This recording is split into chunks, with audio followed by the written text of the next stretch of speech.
This is where you realize number one, you're either a winner or a loser. Look, I 50x my income when I changed my life. I'm doing better than everyone else I know. No, I'm not even joking.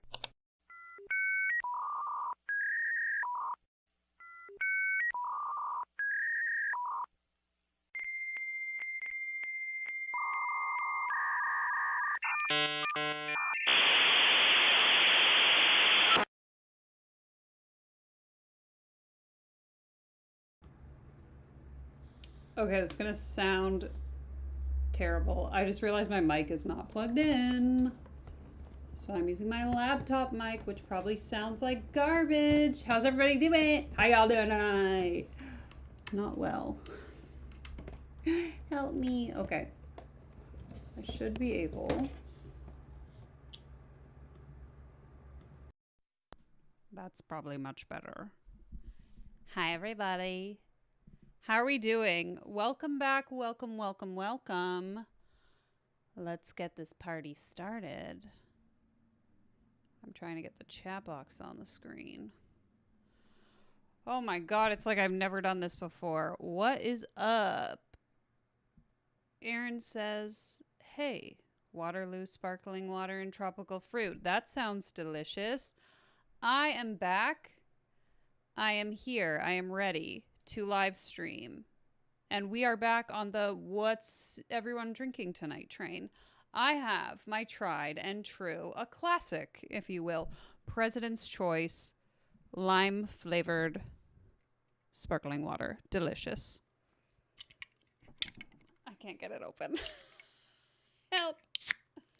It's been too long, my friends. Thank you all so much for being here. This is so chaotic. I apologize. I'm also severely dehydrated today, so I'm going to chug this water bottle at some point as well. It has been hot here.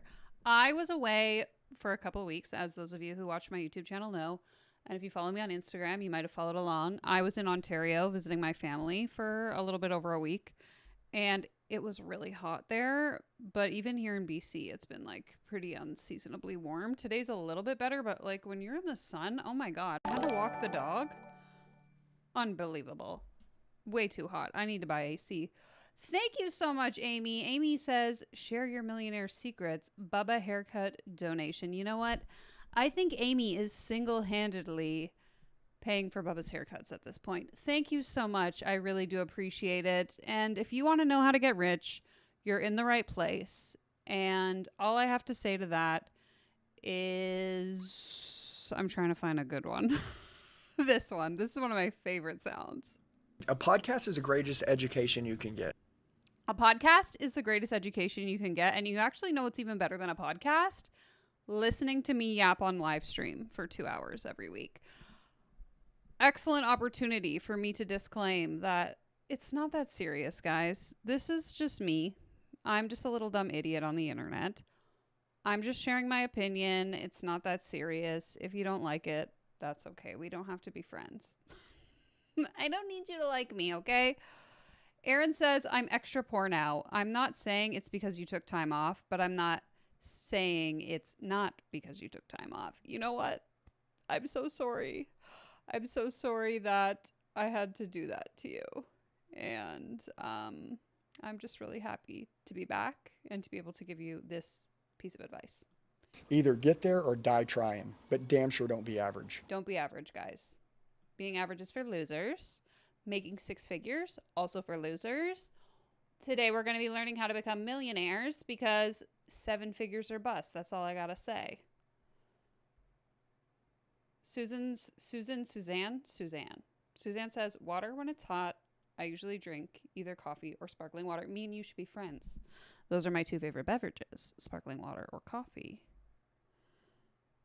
Holly says, I'm enjoying tea. I haven't been on live for a while. Well, we're happy to have you here. I want all of you, let that one especially, deeply sink in. Let it sink in. Enjoy the moment that we're all about to share together. It's been 5 minutes of yapping, which means it's time to get started. Today, we're going to be looking at someone that came up on my Facebook ads. Guys, I have destroyed my ad algorithm on my personal Facebook as well as my business Instagram account, because I keep entering my email into every single free webinar I am presented with in hopes that I will find something that we can react to on live stream. And as a result, every single ad I get now is teaching me how to get rich. So I thought, why not look at this one? I have no idea who this lady is. Like I already said, it's not that serious. These are not personal attacks, these videos. It's literally just me finding something that seems kind of weird and questionable and making a video about it. So, without further ado, let me share my screen. So this particular training was interesting to me for a few reasons. I guess we're kind of like going back to our roots, because to me, this really seems like an early 2010s, late 2000s webinar of how to make evergreen money, aka passive income, aka make so much money while you're sleeping, never have to work, and just automatically get so rich. And I say that because we're going to look through the sales page. We're going to read her website. We're going to watch the training, yada, yada, yada. But I say that because there's a lot of red flags that we're going to observe. And I thought it would actually be interesting, rather than just like jumping right into the webinar. I want us to have a look at who this individual is, because I have a few questions for you specifically watching this that I want to know your opinions on. Because I was talking to my partner, Pablo, before we got on here, asking him his thoughts, and I was actually surprised by his answers. So, I want to know what you guys think. Let's go to her website. So, this woman claims to help creators monetize through content, courses, and creative digital products. Nothing unusual. I mean, we've seen this movie before. Every single person we look at is promising to help creators, courses, coaches, course creators, blah, blah, blah, make money online. Whatever. What I thought was kind of interesting about this particular individual is that they will read the about me, and then I'll explain why I find this really interesting. Sorry, I keep like, my brain is running a mile a minute. It says, I've been running my online education business since 2015, serving well over 15,000 students and clients over the years. I've created dozens of products and programs, and have launched more times than I can count. First of all, we're only two sentences in. The part that's really interesting about this to me is it's very vague. It doesn't really state, I started a business doing blah, blah, blah. I built a course teaching ABC. All it says is that I've had an online education business for 10 years. Okay, online education business educating about what? That's red flag number one. I'm honored to have worked with so many of the most brilliant founders, CEOs, and creators you know today. I built my business to 5 million plus per year in revenue, 20 team members, and won the Inc. 5000 awards for the fastest growing company in America. It was super fun, but I ultimately decided to simplify and focus more on my creator side than my CEO side. Now I'm keeping things simple and profitable with my tiny 2-person team, serving my clients in my programs and mastermind. I'm working with a handful of founders privately each year. Excuse me.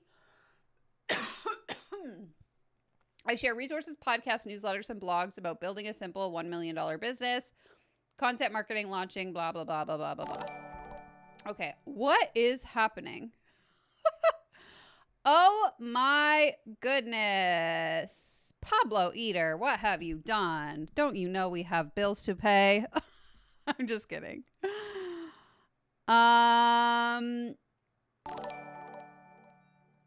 Pablo says, I was also surprised by his answers. Oh no, what have I done? Thank you so much. Pablo has just donated 5 memberships. I am catching up. Sorry.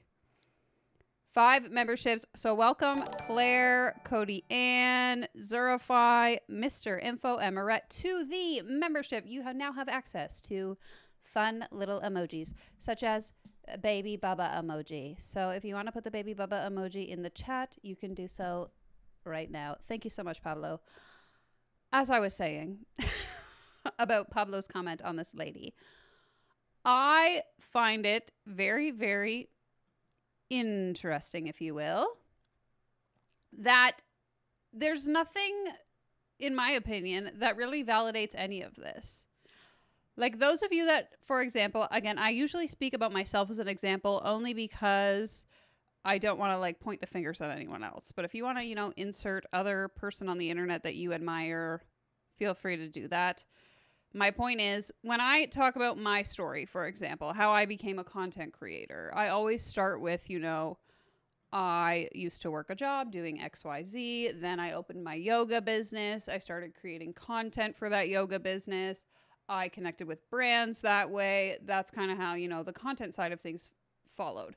And so my credibility, in a sense, comes from the fact that I had a service-based business teaching yoga that I built entirely through creating content promoting that business. This was in like the beginning of Instagram Reels. And so if someone is trying to turn around and sell this course of, I'm an online educator serving well over 15,000 students, in what topic were you an expert that you were selling this course? This is where I'm starting to be like, because you're not being specific, it makes my sort of spidey senses start tingling in like, are you telling the truth? And so the part that I thought was super interesting that I was asking Pablo about is if I go into her testimonials, of her experience, whatever, the only people here, the world's smartest founders and creators, work with me when they're ready for fresh squeeze ideas. So she has all these testimonials of people who work at Teachable or people that work at school, people that work at, all of these larger companies, but she's not really saying what it is she helped them with. And so I find this particularly interesting because if you are someone who has watched a lot of the live reaction content on my channel, you know how sort of ridiculous a lot of these testimonials are. Like we'll have, Jackie is selling her webinar that's going to teach you how to make $1 majillion in passive income. And all of the testimonials will say, I took Jackie's course and in 5 days I made $10,000. And so at least those testimonials, in my opinion, relate back to the thing that Jackie is selling. In this case, me reading these testimonials, for example, I love working with Mariah. She's smart, detailed-oriented, and her personality makes everybody feel good. What is the actual outcome that Mariah helped you achieve? Because to me, you're just saying, like, she's a cool person. So, I don't know. There's just something about this whole website, sales page, etc., that to me is, like, unnecessarily vague. And if I was someone who was in the market for an online course, I don't know that I would look at this and be like, wow, this is impressive. Where do I swipe my credit card? Does that make sense? What do you guys think? Hello, Sina. Welcome, welcome. I see the Firefox emoji. Pablo over here trying to get the #1 crown. Yeah, I guess YouTube introduced a new feature. I got an email about it last week. You know what? I'm going to open this on my phone because I want to see it. But they introduced a new feature where people like compete for clout in the chat. Basically, you get like a crown next to you if you donate. I don't know. It is not me doing it, is what I'm saying. This is just YouTube trying to make people the top fan, which I honestly think is kind of hilarious.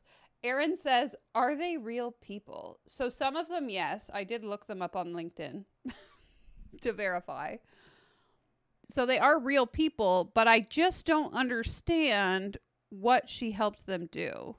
Because again, if we think of any other example, like a couple weeks ago, I believe, we listened to that really annoying private podcast from that woman that's like claiming to teach people how to become millionaires. I am certain that if we went through her testimonials, they're all going to be, Jane Doe helped me become a millionaire. Jane Doe helped me build my business, because she is selling a course on how to help you build your business. To me, I'm still like, what is this woman selling? She says, I created courses for 15,000 people. Courses about what? What was your area of expertise? I'm not saying that, you were a photographer that sold a course on how to become a photographer and now you're shifting. That's fine. But I want to know where you started and what this $5 million per year in revenue business was. What was the topic? What was the subject? What was your area of expertise? Because to me, it's like, you can make vague claims on the internet. about literally anything. But if you're not telling me specifically what it was that you did, I'm not impressed, is all I'm saying. And am I just being nitpicky? Maybe. That's why I want to know what you think in the comments. Okay.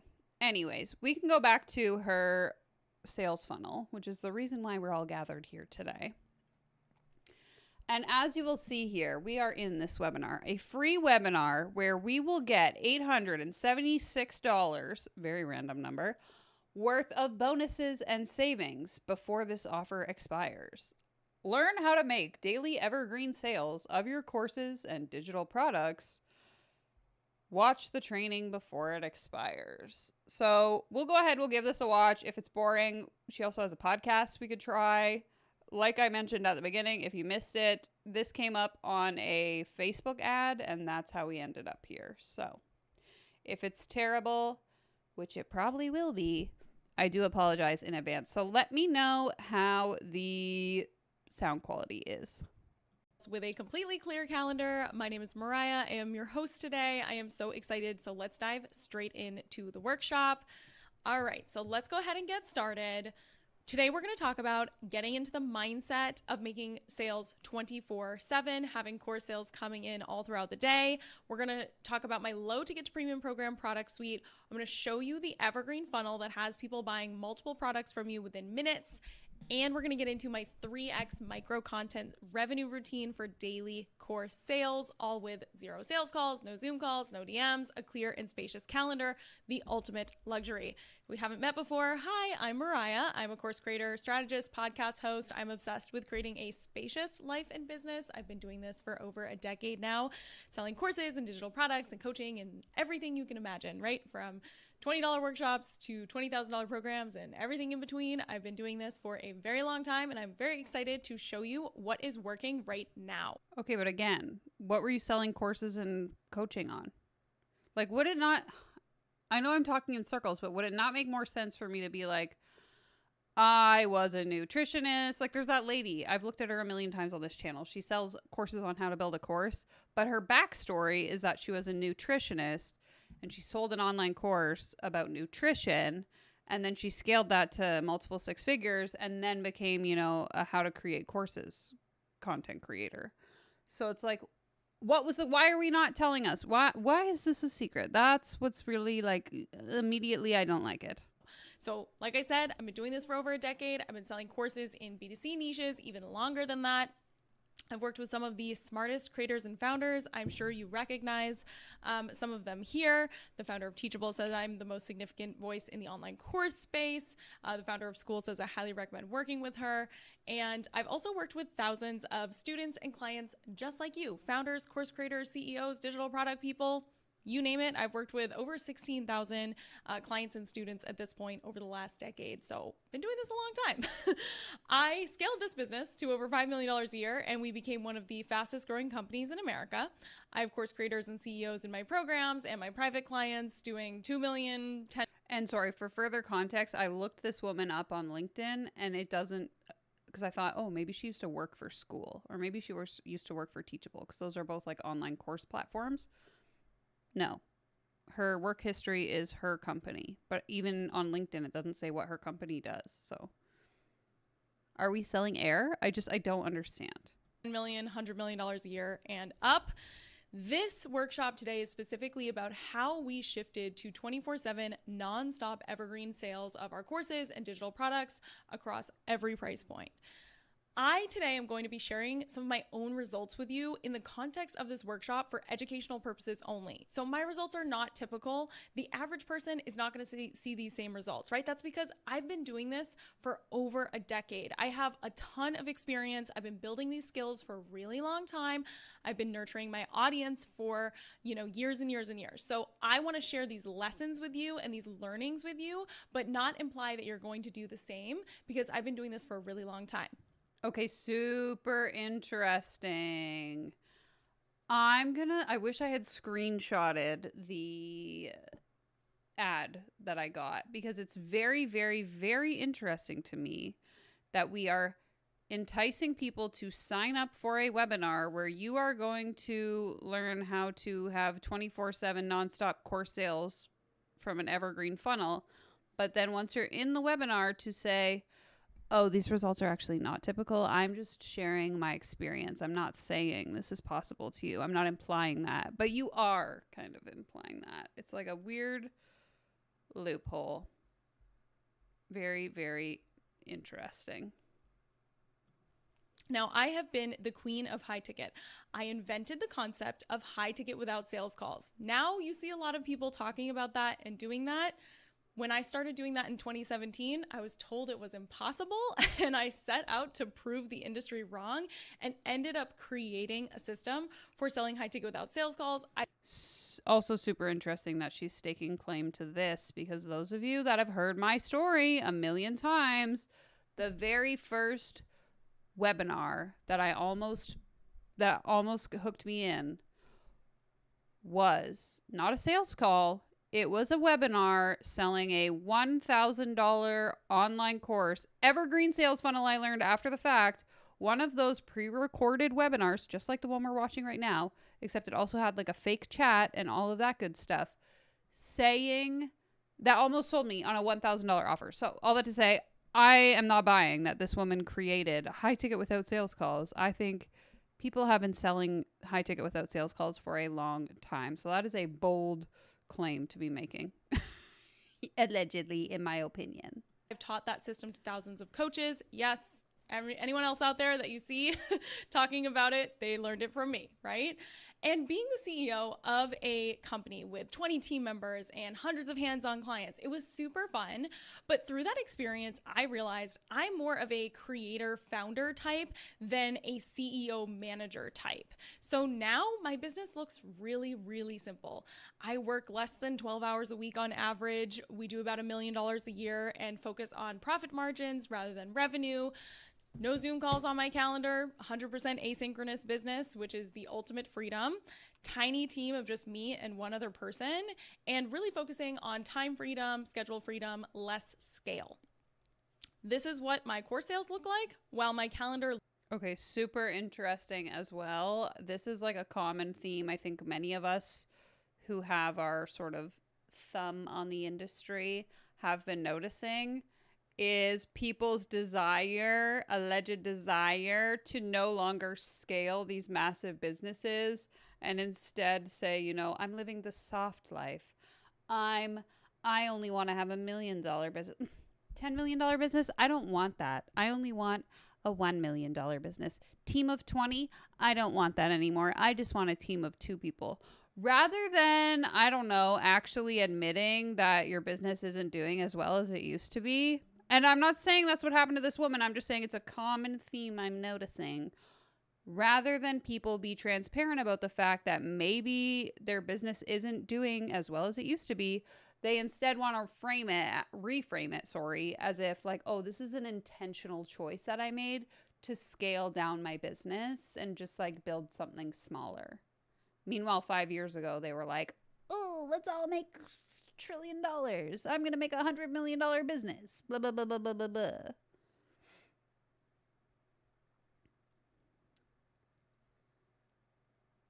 Yeah, let me guess. That tiny team with the one other person is the one who does all the work. Yeah, that too. I don't know. There's just something so funny about not just this individual. There are people who I'm like acquaintances with in real life, other large creators that I've followed for a really long time, where it's very evident that their business is just not doing as well as it used to be, which is fine.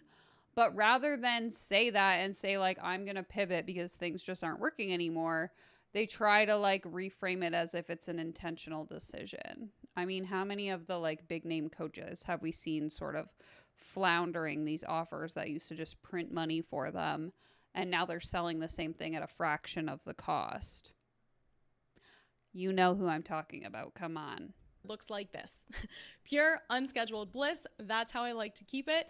I'm finding that a lot of people are looking for that clear schedule and that clear calendar as well. And that's really what I focus on. Now, I'm not going to read you a gazillion testimonials out loud. You can see them all on the page.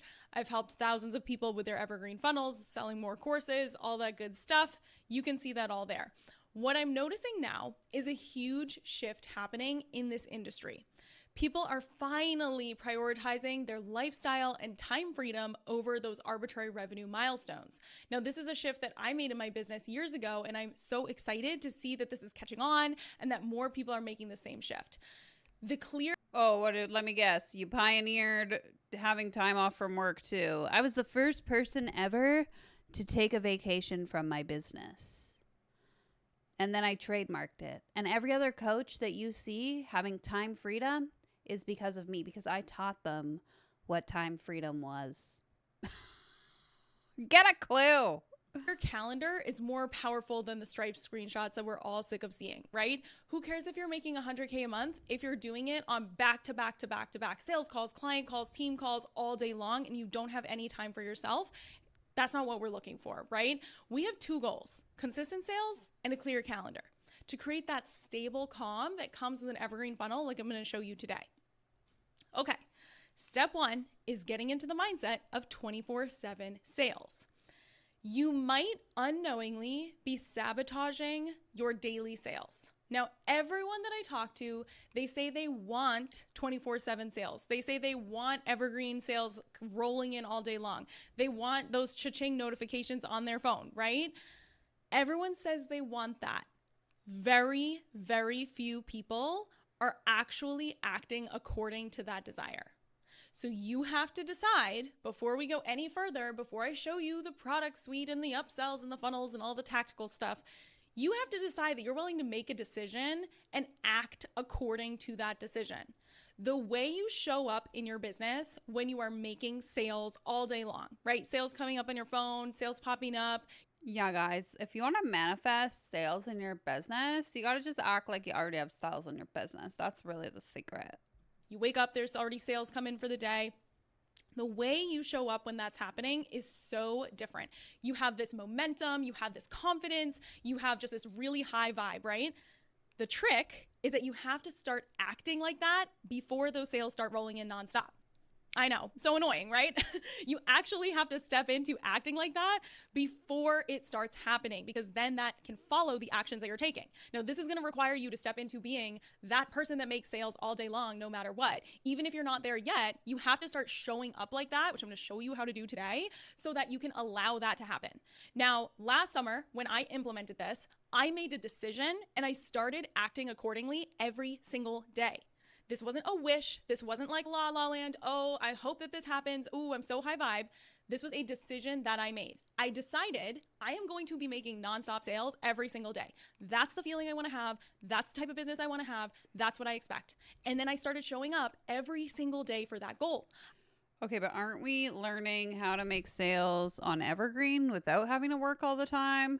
And now you're saying, I decided I was going to make sales every day and I started showing up every day. So are we working every day to make money, or are we not working and making money? Because I'm getting mixed signals and I'm a little bit confused about whether or not I have to work in order to make this money, because I thought I was learning how to make passive income. So you got some explaining to do, lady. I created the low ticket products. I started sending more emails. I started posting more. Yes, I made it as simple as possible, but I started showing up for those goals that I had. And I always say this: I make sales every day because I sell every day. Okay? It's not magic. It's not because I thought about it really hard. It's not because I hoped and wished.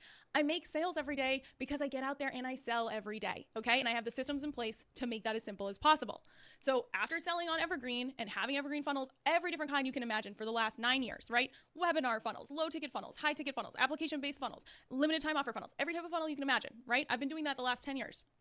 But last year, I created the Evergreen Everyday method last summer, something totally new, something fresh, something that had a different type of Okay, let me guess. You reinvented something that was already in existence, and now you're staking claim as the creator of something probably pretty basic. I'll let her finish. Sorry. energy, right? A proactive approach to evergreen, where everyone else is talking about passive. I wanted to get in there and I wanted to just blow up my sales. So when everyone else, as we're getting into the summer months, everyone else is saying things like, sales are so slow right now, nobody's buying right now, it's just the typical summer slump, I'm just gonna have to wait it out, sales are gonna be really slow. Does it sound familiar? People say this every single year. So right now, in the moment where I'm recording this, people are saying this again as we head into summer. People are saying, oh, it's just really slow right now. Nobody's buying.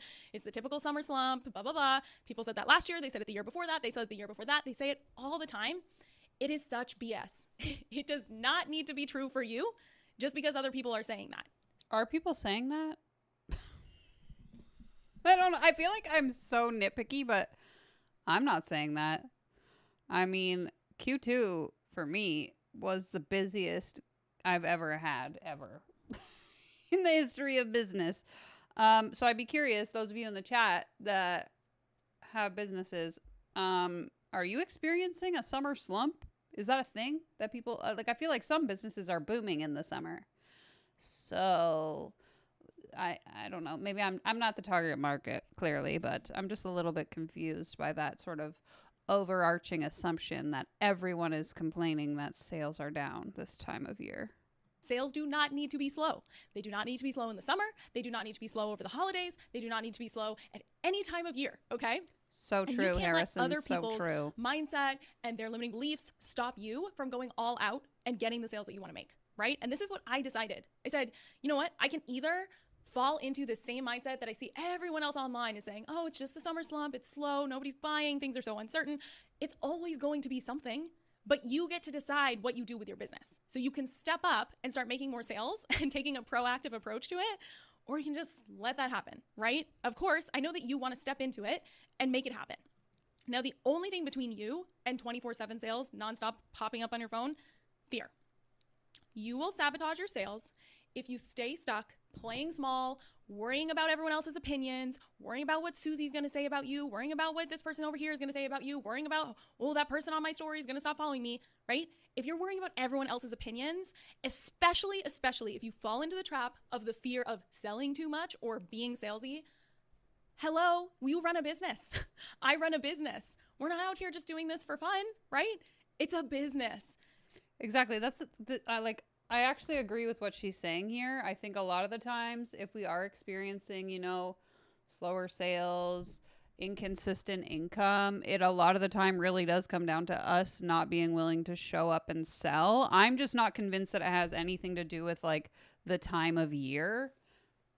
I would tend to agree with Holly. She's talking about my case isn't exactly the same because Q4 for me is usually pretty crazy, but like January, February, because brands always try to spend their budget by the end of the year, Q4, but like Q1, things aren't really like people are on holidays. And like for me, that's always a pretty slow time of year, and it's obviously highly business dependent, but I really do agree that if I were, say, January rolls around and I'm like, I don't have any clients, if I'm then not showing up talking about the fact that I have services to offer, obviously I'm not going to make sales. So I do agree that sometimes the reason we're not making money is because we're not talking about the thing that we sell. And this could be like a whole lesson on why that's so important to have multiple offers that you sell at the same time. Like when I don't have a lot of client work to focus on, I typically focus more on my content strategy to drive sales to my digital products. So like January, February, though they might be slow for client work, I make a lot of money through selling digital products in that time period because it's a new year, people want to start over, et cetera, et cetera. So a lot of the times in business, if you aren't making sales, there is an opportunity to reflect and ask yourself, like, is it because of me? Is it because the market is slow? Are we in a shitty economy? Yes, we are. But aside from that, is there anything that I can do as the business owner to try and promote the thing that I sell?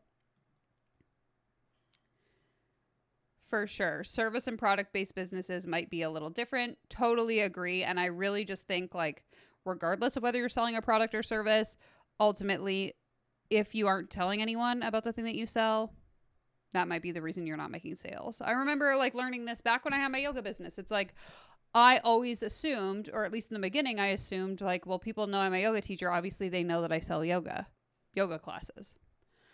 But I quickly learned that unless I consistently showed up and told people how they could work with me, how they could hire me, what my yoga services look like, etc., it really wasn't that obvious. No one cares about your business as much as you care about your business. And so you might think it's really obvious what you do and who you sell, or what you do, who you sell it to, and how people can work with you, but it's not. Nobody cares about you.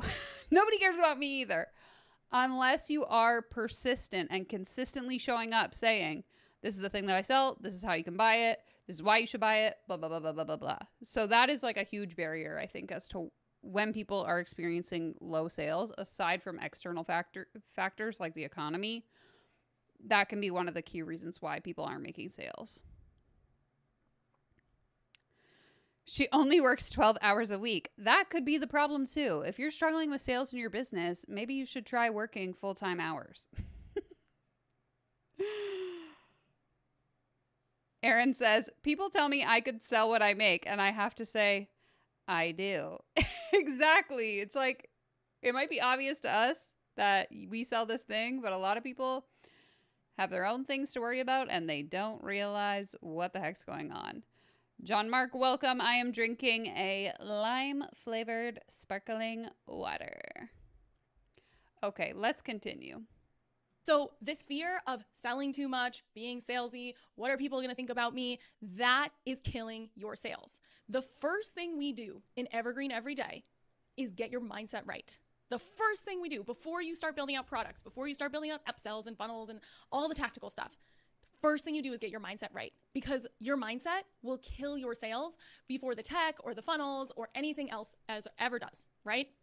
This is where it starts. Like these 24/7 nonstop sales, it starts in your head, right? It starts in how you act, how you think, and how you show up. This is so crucial. This is why we go through all of this when you join Evergreen every day at the beginning, right? We talk about slingshot season. We talk about being profitable, not perfect. We talk about how sales don't have to be slow. We talk about the most important thing you will ever learn from me, the audacity to be annoying. This will change your life. It will change how you show up in every way. This is what we do first, okay? Because making 24/7 sales, having core sales coming in on Evergreen while you're out to lunch, before you wake up, when you're at dinner, when you're watching a movie, whatever it is that you're doing, it should be fun. It should be creative. It should feel like you're having a blast, right?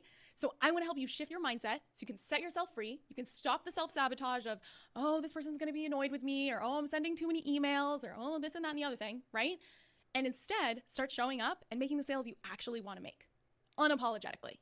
So this client said, just made it through the Evergreen Everyday Mindset trainings. Even if that was the whole course, you would have majorly over-delivered. I cannot believe how much is left to go through. And this client's talking about, yes, they had amazing revenue wins, $500,000 in revenue, just them and a part-time assistant. But what I really think is important here is my attitude around money has changed so much. This is the least stressed out and most fun I've had in my business. That's what I'm going for here, okay? All right, let's get into some of the tactical stuff. The low to get to premium program product suite. This is how this is set up. So the Evergreen Everyday funnel for daily sales is ideal for making sales of every offer at all different price points. So if you have like $20 workshops, you sell $200 courses, $500 courses, $3,000, $4,000 programs, and everything in between, this is going to help you sell more of everything. When you sell more of anything, you sell more of everything across the board. So this particular funnel has two parts. Do you have stats to back that up? When you sell more of anything, you sell more of everything. I would like to see the actual stats that prove that that is true. Because I would hazard to guess that for the majority of people who sell digital products, many of them probably have one offer that sells way better than other offers. I speak to that from my experience, but also conversations I've had with friends of mine who also sell digital products. Oftentimes there's like a standout offer that does really well, and then the other stuff's kind of just like, well, sometimes I make sales of that. So I find that to be like a very bold claim to make without actually showing any stats to back it up. But I digress. You've got your small digital product piece of the funnel, and then you've got your premium program. That small digital product, usually somewhere between like $20 to $50, could be $27, $39, $55, anywhere in that range. And then you have your other component is that premium program. So that's going to be like your $1,000 course, your $2,500 course, your $4,000 program, whatever it is, something in that range, right? Now, a low ticket digital product, when I say a low ticket product, I'm talking about something very small, very specific. A single workshop recording, a download from one of your courses, a spreadsheet that maybe you're using and don't even realize that that could be something you're selling, an Airtable or Notion base, a fillable Google Doc, like some sort of template resource or training that you most likely already have. It's a smaller one-time purchase. Like I said, could be $22, $45, something like that.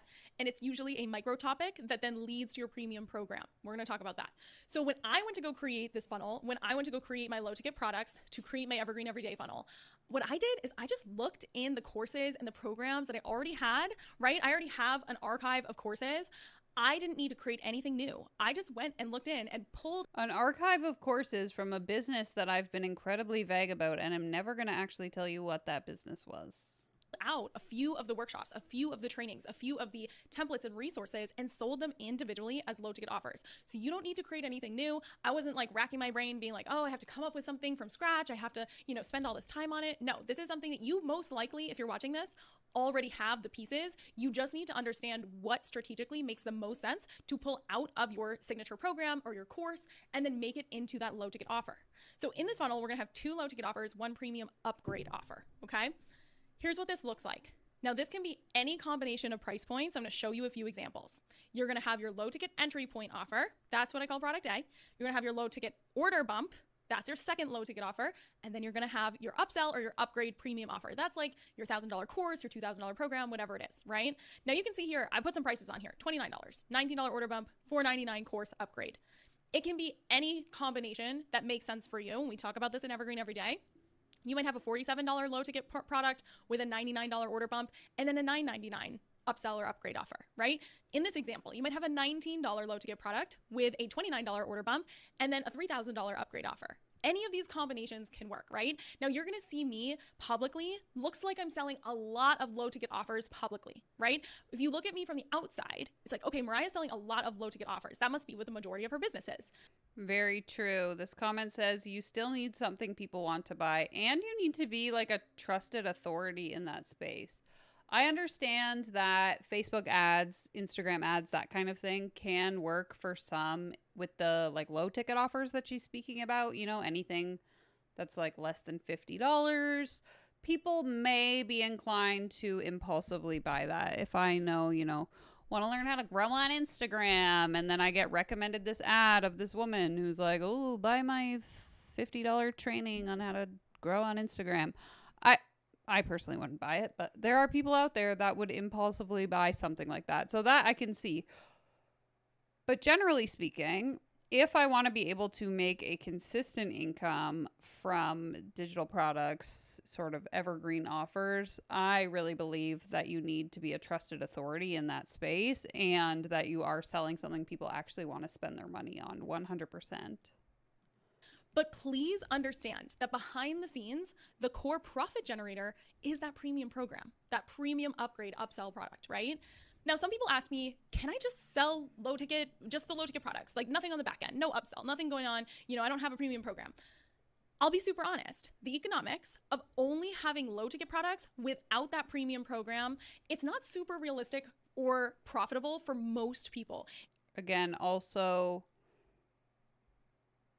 I don't know that I agree with this. And again, like I don't have stats to back this up either. I speak from my anecdotal experience, the experience of people that I know who sell digital products. I could name like at least 5 creators that I know that make a very good income selling low cost digital products. Does that mean it would work for everyone? No. But if you can find the right offer that solves a problem that people really need, there is a lot of money to be made in selling like a $5, $10, $15 product is all I'm saying. But again, you need trusted audience. You need that authority. You need to be consistently creating content in that space. You don't need a 200K email subscribers. You don't need 1 million followers. What you need is an offer that people will buy impulsively without really having to even think about it. Like there's a woman who I met that has made over $1 million selling $3 cookie recipes. She makes TikToks and Instagram reels of her like cookies. So, if any of you watch food content, they show, the cookie breaking apart and it looks so delicious. And then it shows her like making the recipe. And then she links you to the recipe for that cookie for $3. So that's like a very affordable thing. I watched the video. I'm like, holy shit, these cookies look insane. I see that the recipe is only $3. It doesn't take a lot of thinking for me to just go ahead and buy that. If you can crack the code on creating viral content, navigating to a low ticket offer, you can make good money. I think the issue is, and why this woman is saying like it's not realistic to have like good economics from a low ticket offer, is because the low ticket offers these people are selling is shit you don't need, or shit that's not that interesting. And the prices are absurd. Like if I'm paying $50 to learn how to grow on Instagram, that's going to be a lot harder to sell at scale than a $3 cookie recipe. Does that make sense? I feel like I could sell 100 $3 cookie recipes a lot easier than I could sell 6 $50 how to grow on Instagram offers, because it's just like, it doesn't hit. People have to like think about it. $50 is still like, ooh, do I want to spend that? Whereas $3 is like, even if this recipe sucks, it's $3. Who cares? That's my opinion anyway. If you don't have hundreds of thousands of email subscribers or millions of followers on social media or YouTube or whatever it is, then for most of us, selling only low ticket without any sort of upsell or back end is going to be more difficult, right? Which is why I've designed my funnel to make sure that all roads lead to my premium program, because that's where most of our I would agree. Aaron says, I don't think of a $50 item as a low ticket offer. Me neither, but I know that these people do. To me personally, I would say low ticket is like anything $20 or less. Again, it's anything where I don't have to think about buying it.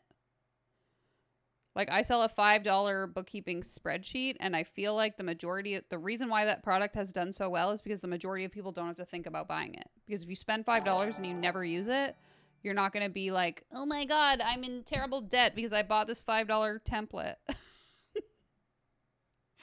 Harrison sends a $4.99 super chat and says, send me a cookie recipe. Unfortunately, I have not personally purchased any of these $3 cookie recipes. But I will give you this piece of advice. You can buy status by just like spending money to be around these people and then just being a cool person. You can buy status by buying super chats and upgrading your crown, apparently, according to YouTube. So also, I want to give you this reminder. Have you really got that you are God? As you buy those super chats and you move up the ranks of the YouTube, whatever they're calling it, crown top fan ranks, you are God. Fan number 1 is God. I don't make the rules. YouTube does. It comes from. Now, purely from an ads perspective, and you don't have to use ads. I do use ads in my strategy, but you don't have to. Purely from an ads perspective, though, the higher value offers help make your return on ad spend work and the economics of this funnel work. So let's just look at an example here, right? 2 of my low ticket products, Content Machine is a low ticket product, and Launch Debrief Collection. Those are a couple of low ticket products that I have. You can see that the return on ad spend for Content Machine is like 2x. The return on ad spend for Launch Debrief Collection is like 3.5x, right? That's not bad. That's actually considered really good for low ticket products. But you can see when we look at the return on ad spend for my premium program, my upsell product, my upgrade offer, my premium course, Profit Architecture, that's when you see the return on ad spend looking more like 12x, right? So just from that perspective, you can see what a difference it makes to have some sort of upgrade offer, some sort of backend. And that's something, of course, that we talk about in Evergreen every day. Now that upgrade offer, it can be another third low ticket offer or mid ticket offer, but you just have to be thinking about what are your goals and can you support your goals with the volume that you can realistically drive and the total order value. So if you want to do so run ads, and that's how you're actually going to get rich. That's why you need to have an offer that's more than $50, because you're going to be spending hundreds of dollars a month on ads. The truth comes out.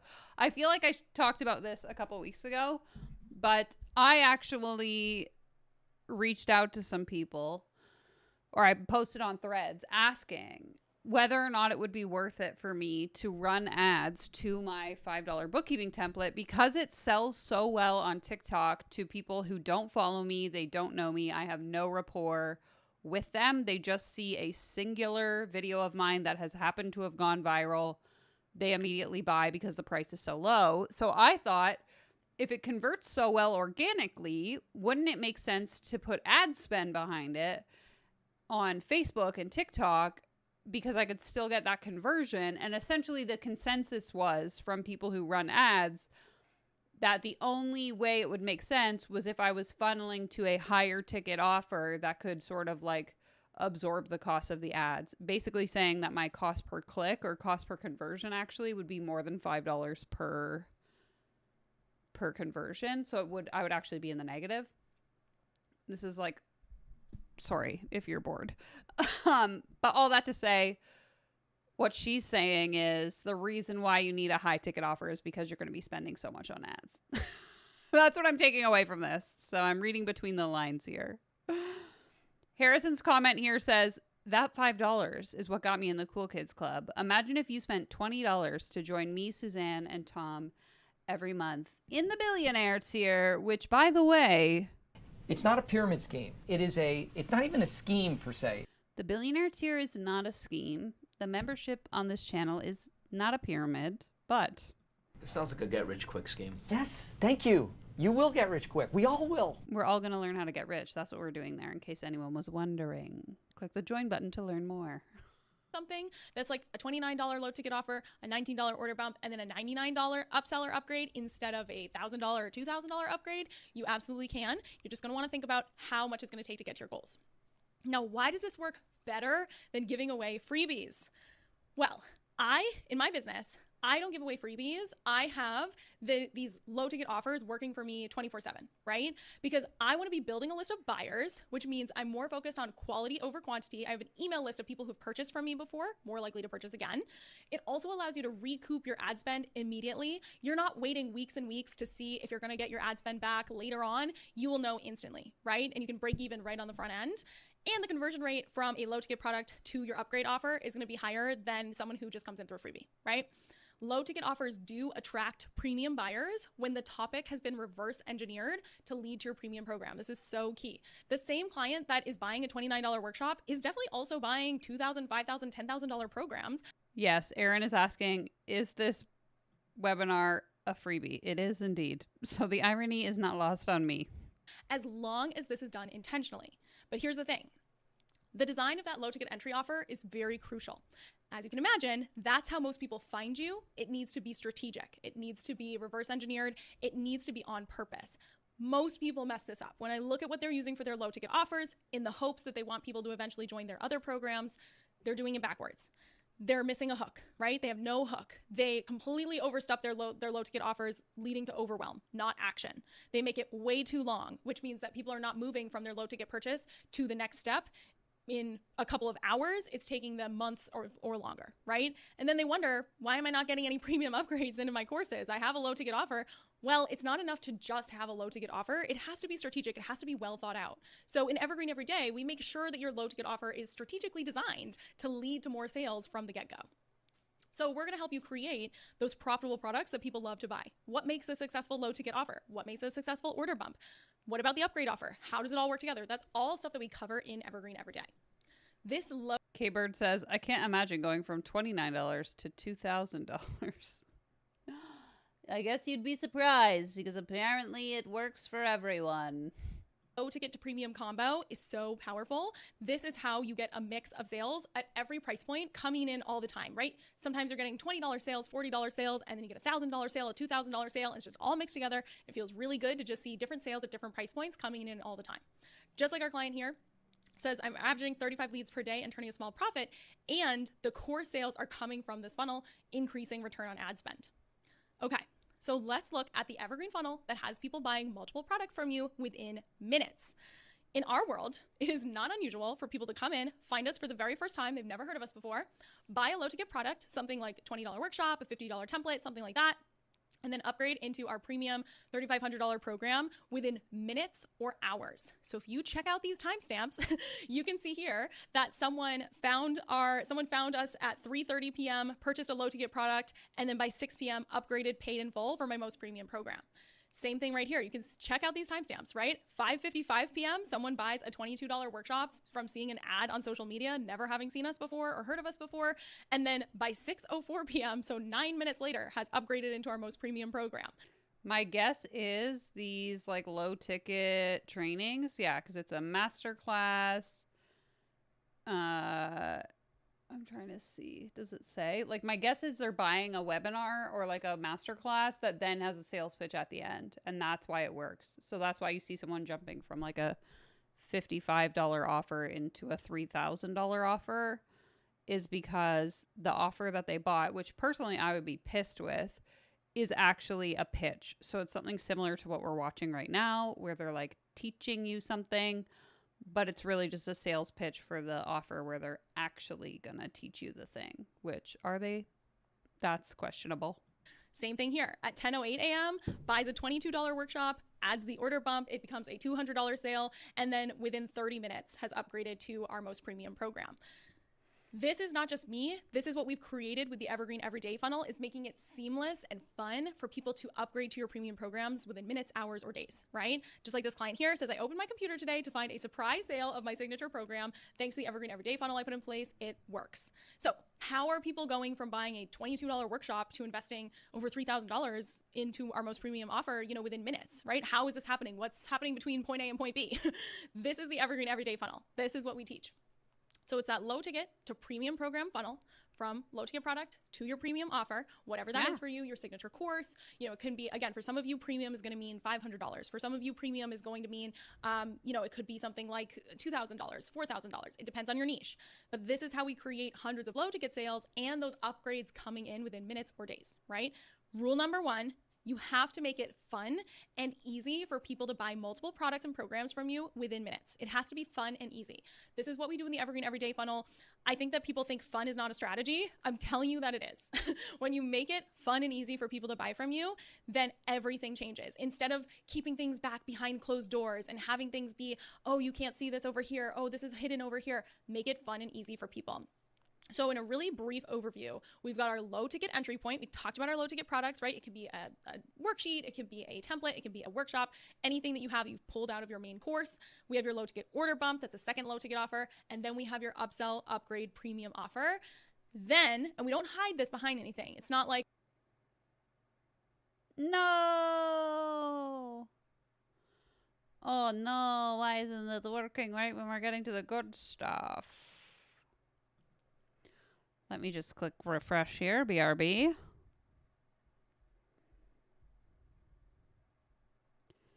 And I think we're at 24 minutes.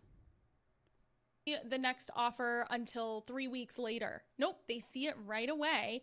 Then this is where the magic happens. This is all the stuff that leads to those instant upgrades. What they see, what they hear, what they feel when they get into this funnel, that's where the magic happens. So what you don't see is the invisible selling systems, the emails, the automations, the follow-up, the secret upgrade incentives, segmented offers. There's so much going on there that all creates that environment where people are like, yeah, I just want to buy everything from you, right? Okay, is she claiming to have invented this? Because to me, this just sounds like a regular sales funnel. Like you got your really expensive thing at the top and all the subsequent offers come down underneath it. And you might have multiple ones if you have multiple different offers. I don't know. I'm just thinking back to like 10 minutes ago when she's saying, you know, I created things. Nobody's ever done this before. It's like, are you claiming to have created sales funnels as well? Because I'm not hearing anything new, lady. Now, most people's funnels are missing all of those invisible sales triggers, the sequences, the upgrade incentives. They just don't know what those are. And so they don't have them. And then they wonder why they're not getting daily sales, people upgrading into their other offers and everything else. Bailey is such a great example. She 5x'd her funnel sales and premium program upgrades by implementing just one thing in Evergreen every day. So she says this, I don't ever comment or say anything about courses, but this was game changing. What Mariah outlines is so easy, it works. And the best part is that now we're making sales every day. So she went from making 2 sales a day to over 10 to 15 sales a day and at least one premium upgrade every day, if not more. I'm so happy with this system. I recommend it so much. Such a great example. Now in Evergreen Every Day, We give you all the step-by-step, all the funnel trainings. You can see here, we literally walk you through how to set this up in detail, right? How to set up the upgrade offer, what each page needs to look like, the language you need to use, the upsells, the funnel emails, the classroom funnel, which is something that I don't see anyone else talking about, social selling, layering this in. If you already have an existing funnel and you're like, well, I already have a webinar funnel, or I already have this freebie funnel, or I already have this funnel over here, and you want to layer this on top of what you already have, do it. We teach you exactly how to do that. So this is all the details of how to set up this funnel. Everything that we showed there, everything here is in detail, is what we show you in Evergreen every day. That's what creates those nonstop sales, cha-ching notifications on your phone, and everything else, right?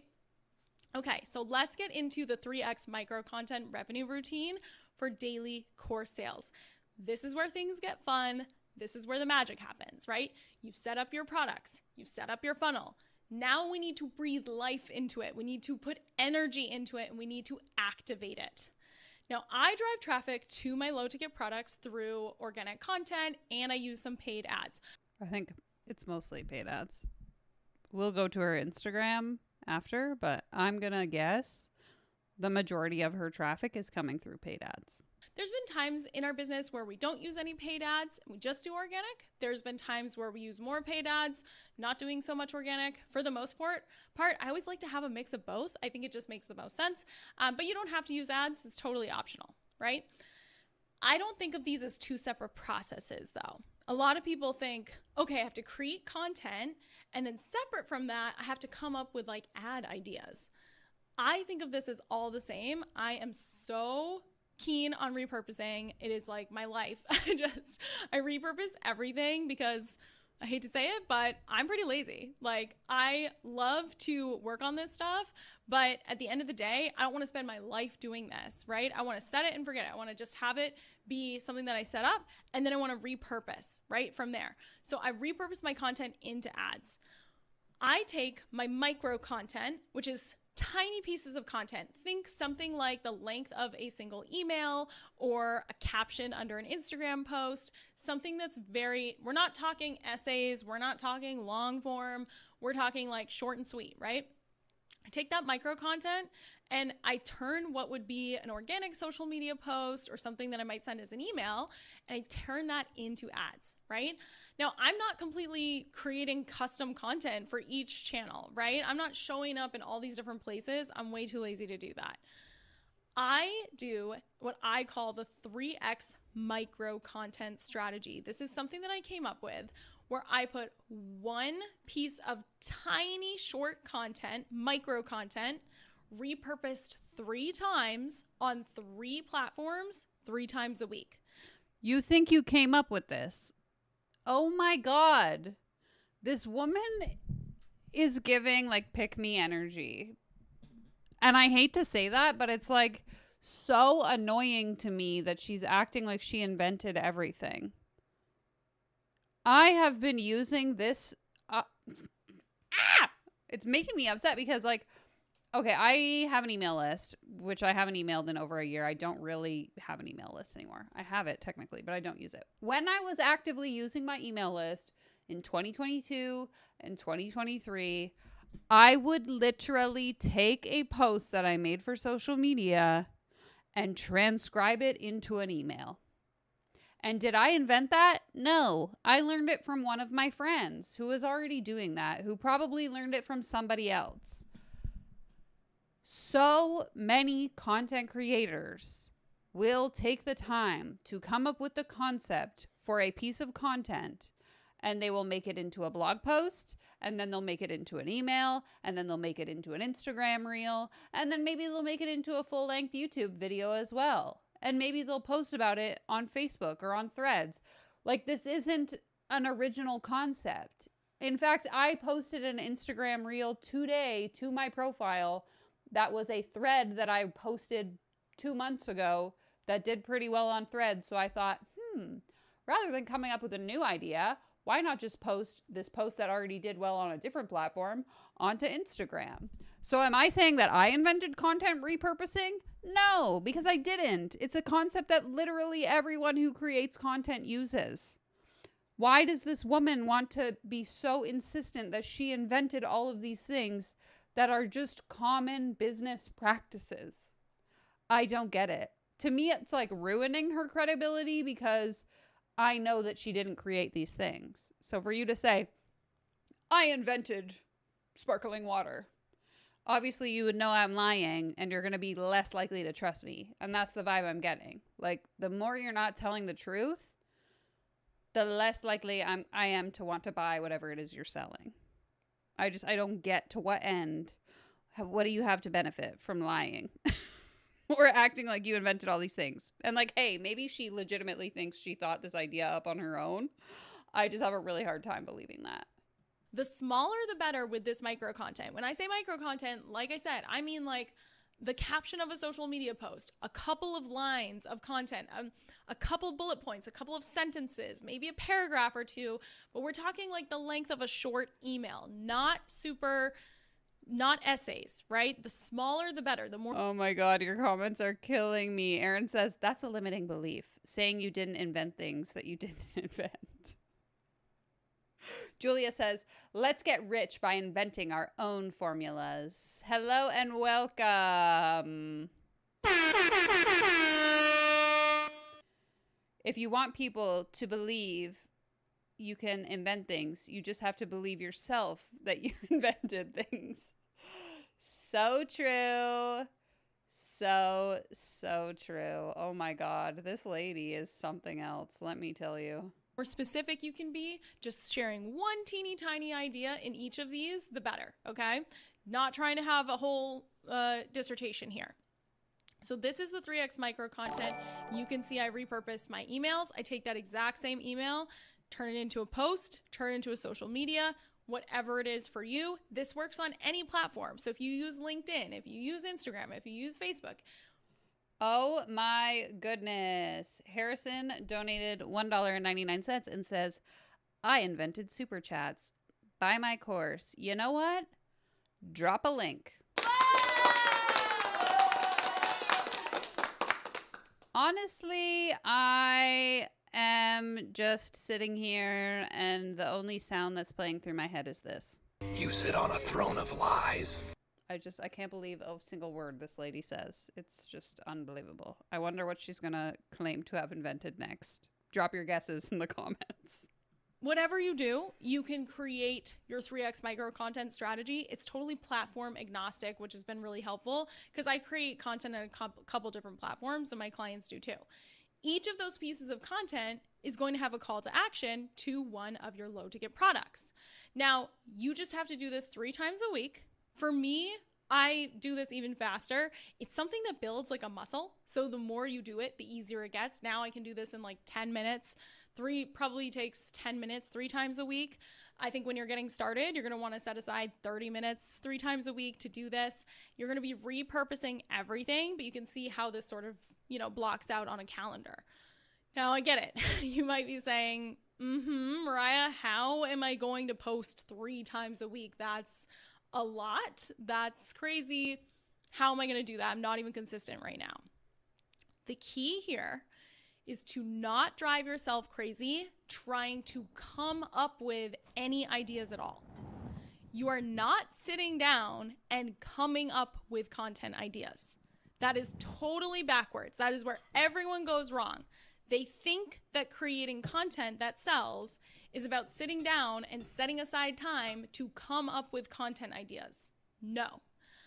I teach a method for turning everything you are already doing into sales driving content. Everything that is already on your to-do list, no new things, stuff you are already doing that you think of as just, I just have to get this thing done. I just have to cross this off my list. I got to get through all this stuff. That is sales driving content. When you see, this is like putting on X-ray goggles for the first time. It's like putting on X-ray vision and being able to see, oh my gosh, every single day I am doing things that could be sales driving content and I haven't even been thinking of it that way. This is like life changing.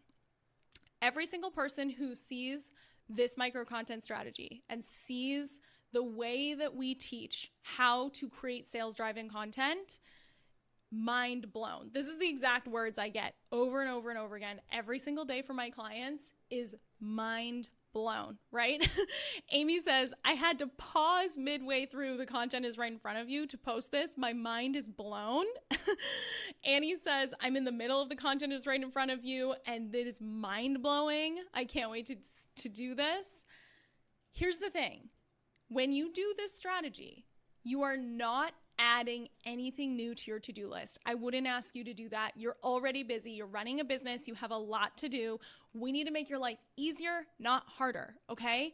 And it's the same for me, right? I'm not going to start doing something that feels like more work. I just want to get more leverage out of the stuff I already have to do day to day to run a business and serve my clients, right?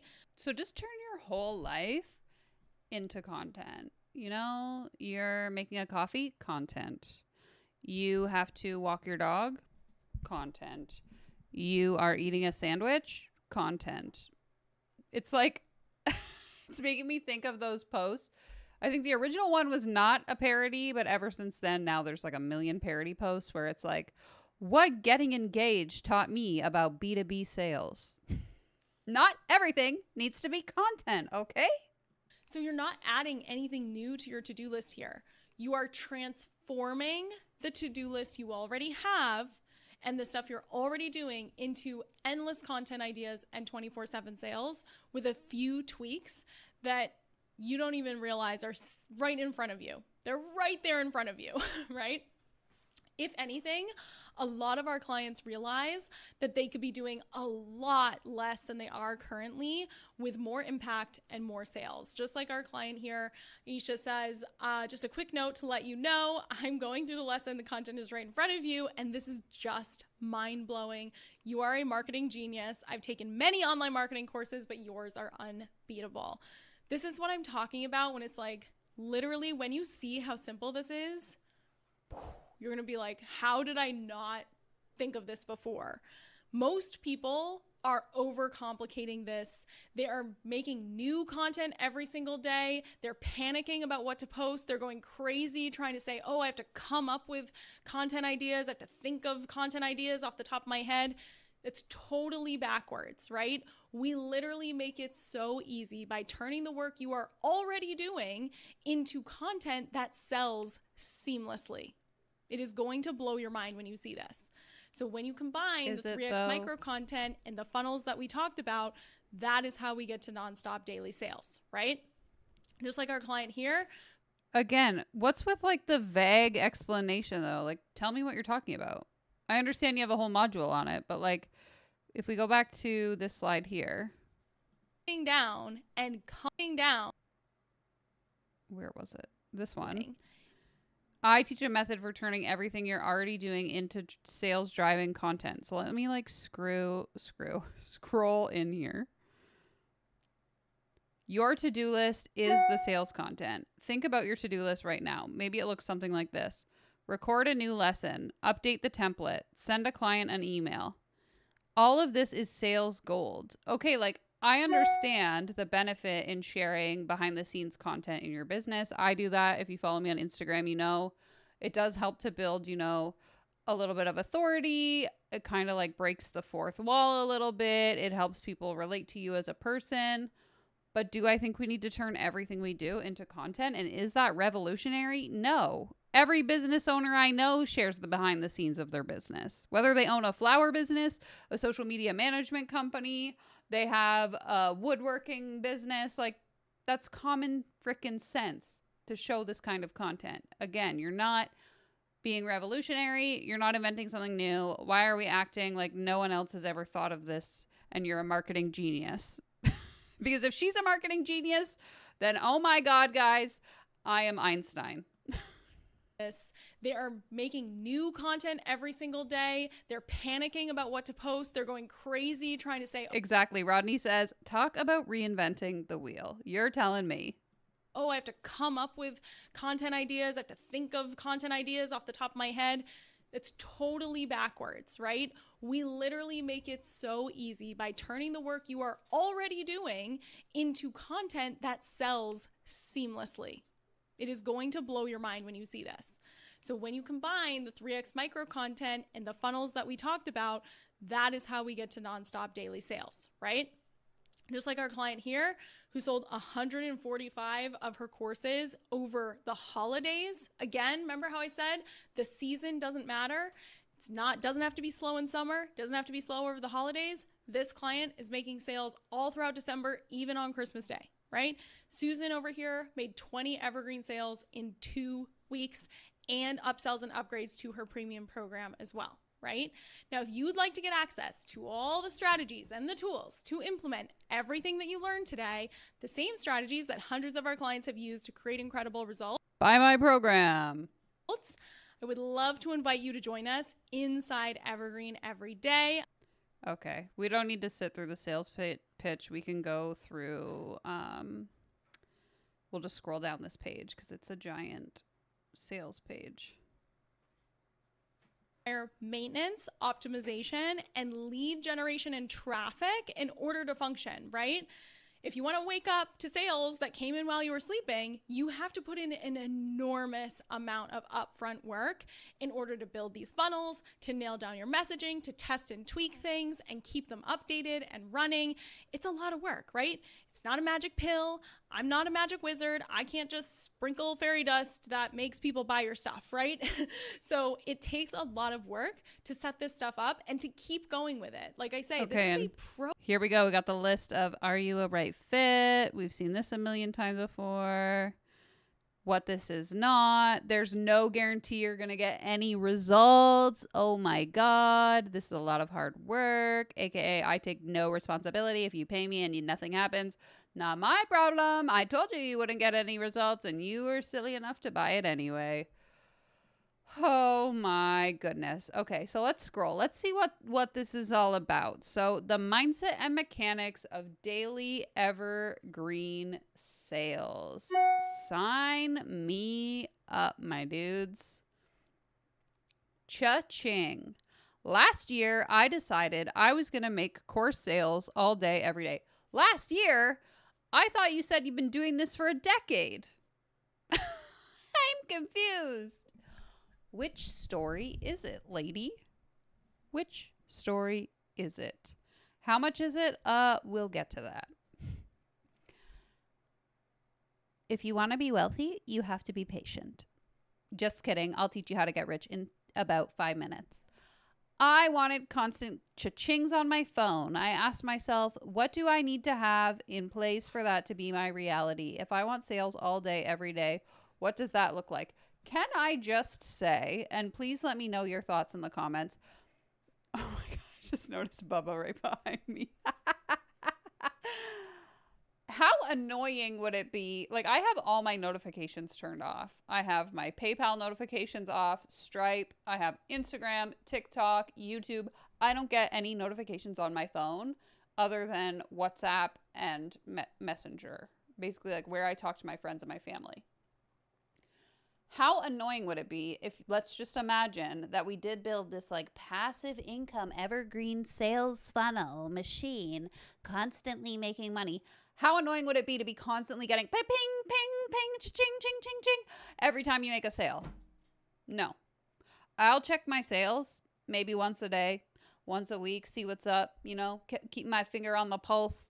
But I don't want my phone going off every few minutes that I'm making a sale. That sounds really awful, in my opinion. But again, let me know what you think. I remember the very first time I ever went viral on TikTok back in 2021.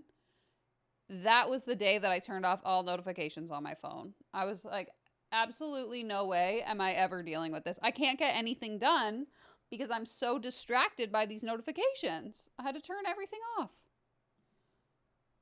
Yeah, the sound is exhausting. I get notifications from my kid, and that's about it. Exactly. Okay, blah, blah, blah. I asked myself, what do I have to have in place for that to be my reality? I mapped it out and got to work. Over 2 weeks, I built an ecosystem of low-ticket offers and new funnels that flow seamlessly into my premium programs. Again, This isn't new. I was learning about funnels like this back in 2017 to create a $22 offer to a $50 offer to a $200 offer. I literally had one of these set up when I was like a life coach. I was building funnels like this, and that was 2018. So did I invent it? No, I learned it from somebody else. So why are we pretending that we're inventing things that we didn't invent? I just don't get it. She's like ruining her own credibility without even noticing, it seems. Okay, so blah, blah, blah, blah, blah.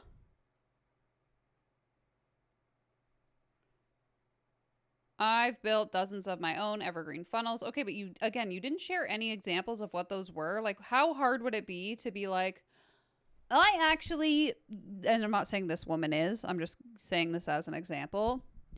I'm an accountant and I have, an online course about how to save money at tax season if you're self-employed. And I sell this bookkeeping template, and the bookkeeping template funnels into the sales training about, saving taxes. And I sold $1 million worth of that masterclass. Like, how hard would it be to share that as an example if that was the thing that you sold? Instead, it's like very vague. I've sold 1 million courses. Okay, courses about what? Why are we being so secretive? I've been doing this for 10 years. For yourself or for other people? Like, what is your experience and why should I trust you? Because the fact that you're claiming to have invented things you didn't invent already makes me not want to trust you. And then the fact that you're being so vague, like, really makes me not want to trust you. I don't know. Okay, so this is what's included. You get the mindset stuff, learning how to build an offer suite, funnel flows, blah, blah, blah, blah, blah. You get a Q&A, private podcast. How much does it cost? Let's see. So if I were to sign up right now from this little page, the total cost is $499.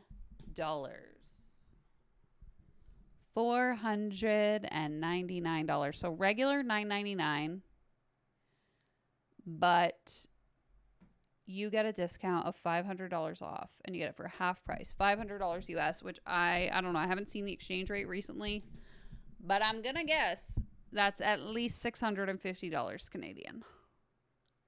Yikes.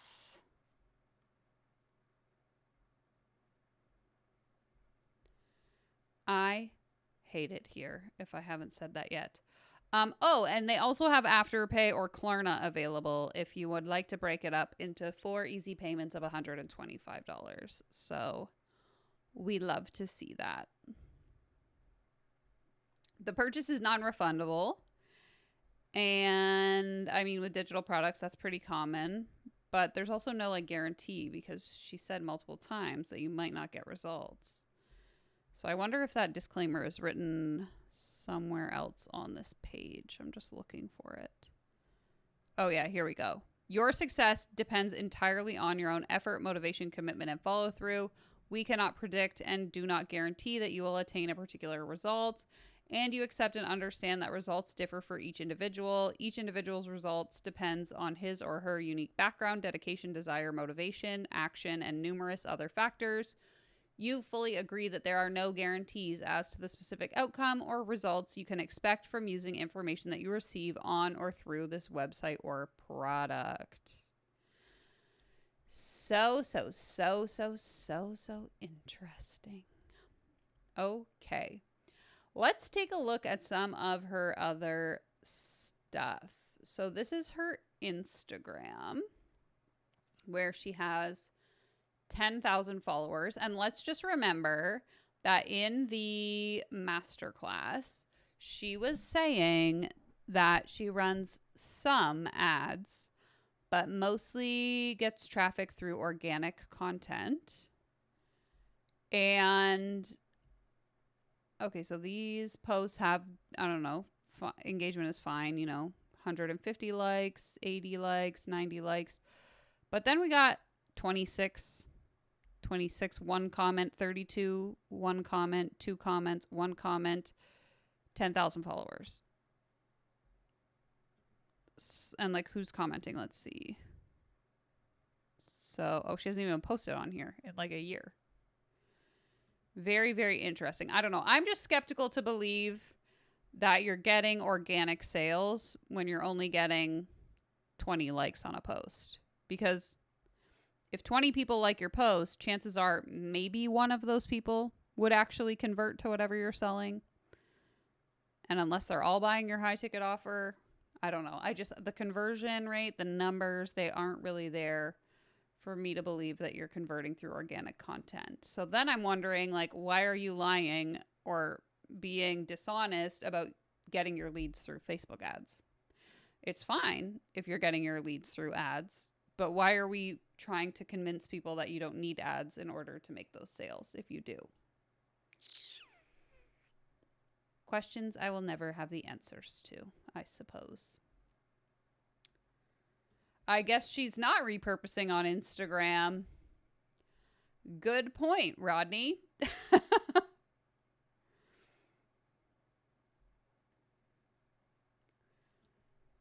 So funny. Okay. So, I actually wanted to look something up. I'm going to switch screens for a second here so I can do things in secret. I want to see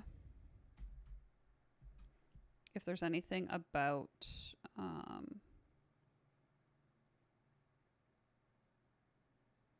her on Reddit, basically, is what I want to know. Okay, there's an archived post from many years ago. Let's see. Nope. It looks like,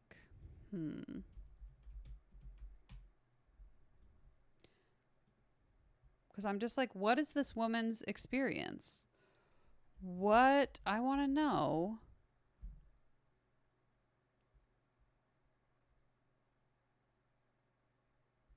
Okay, so there's this. This isn't like, I don't know, super credible per se. But this is all I could find in my 30-second search. So this is asking about somebody else's program. My experience with Jordan Gill of Systems Saved Me, but then this woman gets mentioned. I have friends who have done the woman whose webinar we just watched, programs, Jerisha Hawk, you name it, and it's all the same story. Good sales, crappy program delivery, a lot of upsells. A lot of these coaches have illegal no bad reviews contracts and are involved in a lot of lawsuits, which is why you don't see negative reviews. I recently heard of this coach that we just looked at. None of it sounds good. And this Jordan Gill person was allegedly one of her clients. I've heard some stories about the woman whose webinar we just watched, programs, and they are not good. I don't know how these folks can operate like this. I would not be able to sleep at night. Again, keep in mind, this is Reddit. We don't know if this is true. But just interesting to see that some people are allegedly suggesting that they did not have a good experience. Now let me see. Oh, no one commented. Someone asked for people's experiences on her programs and no one responded. I did find it super interesting as I was trying to make the thumbnail for this particular live stream. This woman has like no photos on the internet. Like any of the other people who I've covered on this channel, even me, if you were to search, like Danielle Ryan, I'm sure that you'd be able to find multiple images of me if you wanted to put me in your YouTube thumbnail. But this woman had none, which again leads me back to like, who are you and what is your experience? If you have 10 years of experience selling online courses, why don't you have any photos online? Have you even been on the internet? I don't know.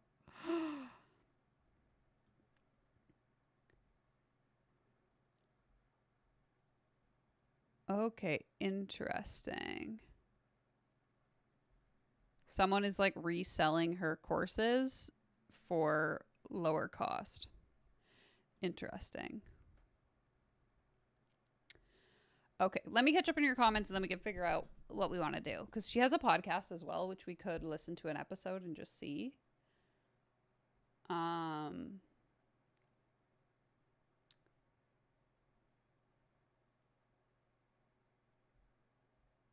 Yes, Cody N says, I'm late, but thank you for the gifted membership, Pablo.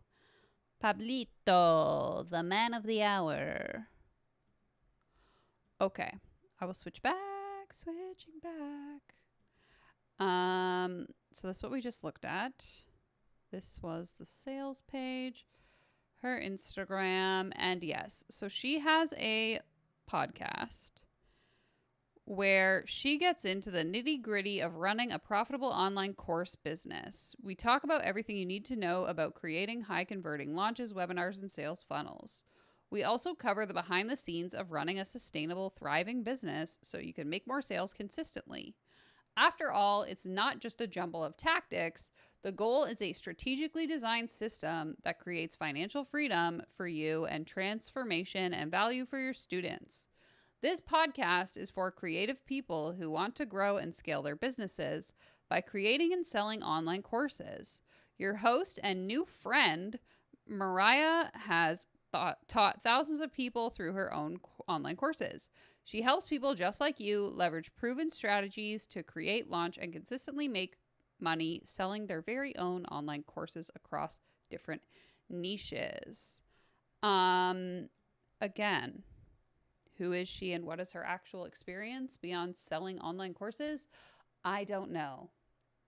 Maybe I could find like an interview that she did on someone else's podcast where she gives us more context about her origin story.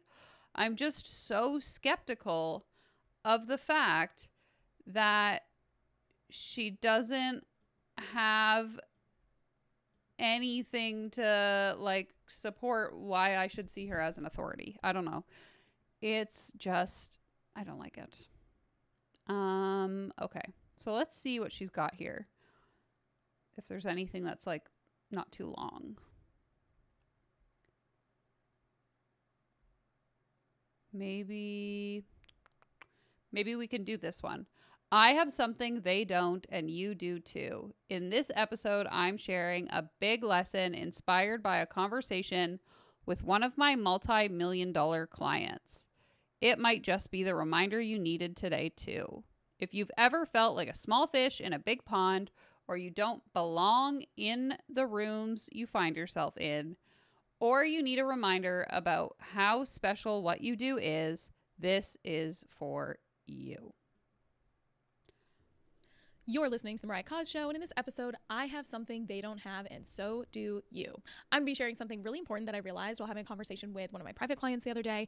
It's something that I think you probably need to hear as well. So before we dive into today's episode, 2 reminders. Number 1, I am hosting a free live Ask Me Anything Tell All Q&A session. Don't care. A little bit of training at the beginning. What we really need right now, more than just another training, webinar, slides, talking at you, is a conversation. What and beyond, what's working, actually answer your questions instead of replay and to weeks together. You are going to either with live support. Okay, we're 2 minutes into a 20-minute podcast, 10% of the way, and we're still yapping about some free Q&A that we're hosting. And live calls is going to be so much before we kick off on March 4th while we're doing the, need to go so that you're ready to hit the ground running when we kick off.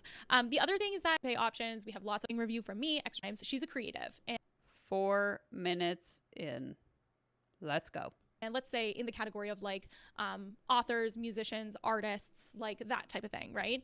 And she is very well known, very well respected, and she's often in rooms and at events with lots of other famous artists, creatives, again, sort of in this vein of authors, musicians, creatives, artists, that sort of type of industry. I don't like to say the exact industry because I have a lot of discretion with my private clients, especially when they're high profile like this. But imagine someone who's in that type of world, right? Where there's people who are really well known, really famous. Okay, let's just say that she is working with a celebrity. Let's just say that her client is Britney Spears. What is it about this woman that would make you want to hire her? If someone is watching this and you've worked with this woman, I want to know why. And I'm not saying that out of judgment. I know I'm laughing, but I genuinely want to know what about this appeals and like makes you think, oh my God, I need to work with her. Because to me, again, like I've pointed out numerous times, there's so many holes to her credibility that I can't even imagine being like, okay, like sometimes we look at people and like Stacey Bayman, for example, very, you know, charismatic. She speaks very well, and she really like gets you hyped up and sold on this dream. I don't find this particular woman that engaging. So I'm like, I don't understand the appeal. What am I missing? Somebody please let me know. If you made it this far in this video and you've worked with this woman, we need to know. I want to talk to you.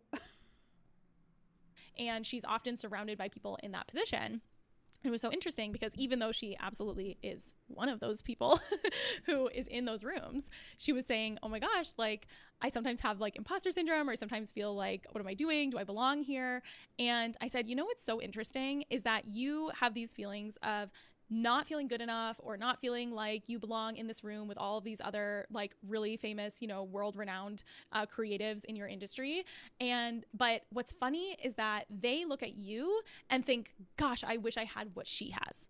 And this really interesting dynamic led to this really interesting conversation about how she was looking all around at what they have and their, you know, level of recognition, their level of fame, their level of followers, or how many, you know, let's say how many, you know, downloads they have, or how many books they've sold, or how many, you know, how well known they are in this industry, and looking at all of those metrics. And I said to her, you know, a lot of people in that industry, even if they have fame and recognition and a level of, you know, they've been renowned for what their talent and their skill is, they probably are not making as much money as you are in your business. And so you might be looking at them and saying, oh my gosh, like these people are just at the top of their game. These are all like the biggest names in my industry. But they're looking at you and saying, I wish I had a multi-million-dollar business with, you know, a take-home profit that a lot of people who are in that industry at the top of their game would be like, they would, you know, be like, oh my gosh, I would take that any day. You know what I mean? Especially because a lot of people who have a level of fame or recognition in that sort of traditional, like mainstream sense doesn't always translate to like what their, you know, actual like take home is in terms of like their profit and their income. And it can usually be a little like, kind of the ratio can be a little wonky, I think, especially with people with huge audiences and huge fan bases. And so I was like, you know, there's this interesting thing happening where you're looking at them and thinking, gosh, like, you know, they're so much more farther ahead than me in some of these metrics, but they're looking at you and being like, wow, I wish I had a business that brought in millions of dollars a year, probably more than they're making from, you know, the other endeavors, right? Those creative endeavors. And I thought that this was a really interesting, just like chance for you to sit back and reset and sort of think about where am I giving my power away, and where do I need to remind myself that I have something they don't have and that you have something that is so unique and so special. And whenever you find yourself comparing to other people, feeling like you're not far ahead enough, feeling like a small fish in a big pond, feeling like you don't belong in that room, that you can come back to your own center and be like, you know what? I might not have those same metrics. I might not have 5 million followers on TikTok. I might not have, an album that's gone platinum. I might not have, my paintings are not in every single gallery, right? Or whatever it is for your industry. But take a minute and reflect back on like, wow, but you know what I do have is all of these things that those people wish that they had. They wish that they had maybe the stability that you have. They wish that they had the relationship that you have. They wish that they had the mindset that you have, right? Okay, she lost me. I agree with the sentiment that like we shouldn't compare ourselves to others. Also, we don't know other people's stories. You could look at someone who appears to be very successful, especially on social media, and little do we know they're actually like paying for everything with their credit card, or their business is crumbling. But then that part, I was like, okay, yeah, I could co-sign on this. But then when she goes into you using your own accomplishments to then be like, well, I have the best mindset ever, and what? No, we either don't compare ourselves to others, point blank, stop. Or we compare ourselves to others and then spend our time thinking about how much better we are than other people. Like, oh, well, I have a very successful business and I did this. Like, no, if I'm not comparing myself to other people, it goes both ways. I'm not looking at other people with envy, but I'm also not looking at other people being like, I'm doing so much better than you big fat loser. Like, it feels toxic to do it that way, to be like, oh, well, my business is successful, so she only wishes she could make money like I do. You guys only wish you could have a YouTube channel like I do. Like, who is that helpful for? Nobody. And I just think that this was a really interesting way. And it got me thinking too, something that I need to remind myself about as well is like, you know, people. So true. Harrison says some coaches need more imposter syndrome than they have. Isn't that the truth? I'm always baffled when people don't have a life coach or don't want one. I'm like, what? It's the most amazing thing ever. But I honestly just think we should all be life coaches because it's the most amazing thing ever. And we could just coach each other on how to coach each other. So like, think about it and let me know if you're interested. I mean, I know you are because you have the Danielle Ryan Life Coach certification, one of my first inaugural students. But if anyone else is interested, let me know. No. How is this not a pyramid scheme? People hire me, especially my private clients and people who join my programs and join my courses as well. You'd be surprised how many multi 8-figure, 9-figure, entrepreneurs are in our programs and courses as well. Is there are people who are making, $5 million, $10 million, $50 million, $100 million a year that I work with either as a private client or in my courses and programs. These are people with, you would definitely know their names. They get invited to all the fancy places. They're in all the rooms, whatever. They have big teams, very well known. So why do they hire me, right? And one of the things that I have to remind myself is, oh yeah, because I have something they don't have, right? And actually taking a moment to identify what those things are, I find is really powerful. So for example, why, are people who, again, are making, tens of millions of dollars a year hiring me for help on their funnels, their business, their strategy, their systems, their, sales, their messaging, their marketing, right? Their courses, their programs. Why are they hiring me for that?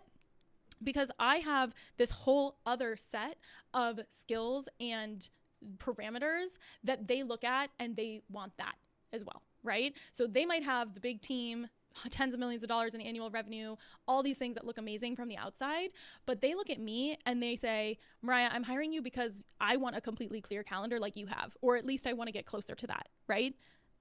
I have something they don't have, right?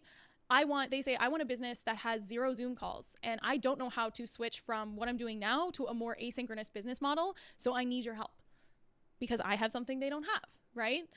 They have a lot of these, bigger businesses have very high revenue, but their profit margins and their take home income changes a lot at that level.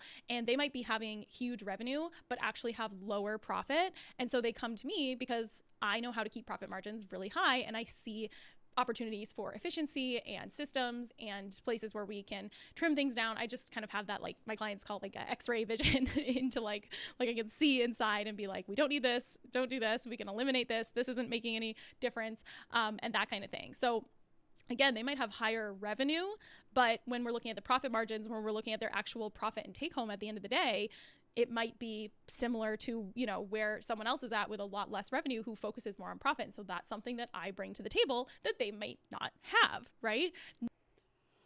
Okay. I want to address this comment. Lady Mitersaw says, this woman screams, I did way too many years of multi-level marketing that she thinks her fluffy Pinterest BS platitudes and disingenuous laughter are actually valid business advice. Unfortunately, something we see all too common.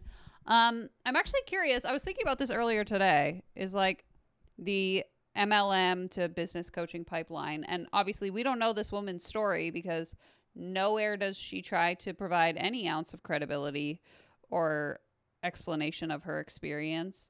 But maybe she is MLM background, multi-level marketing. Maybe she's involved in network marketing. If somebody knows, please let me know because I'm nosy and I want to know. Not including just like having a fresh squeeze perspective and having more of like an ear to the ground of what's going on and what their clients are thinking about and what messaging is working and all that kind of stuff. And so, like I said, there's people who are making many, many, many multiples in revenue more than I am. And you might think, well, what would they have to learn from me? But they're joining my programs every day. They're joining our courses. They're hiring me one-on-one. They're joining every day. I have something they don't have, right? And I think that this also comes back to what we talked about in the 2024 recap year in review episode. If you haven't listened to that, definitely go back and take a listen. It's a really great episode.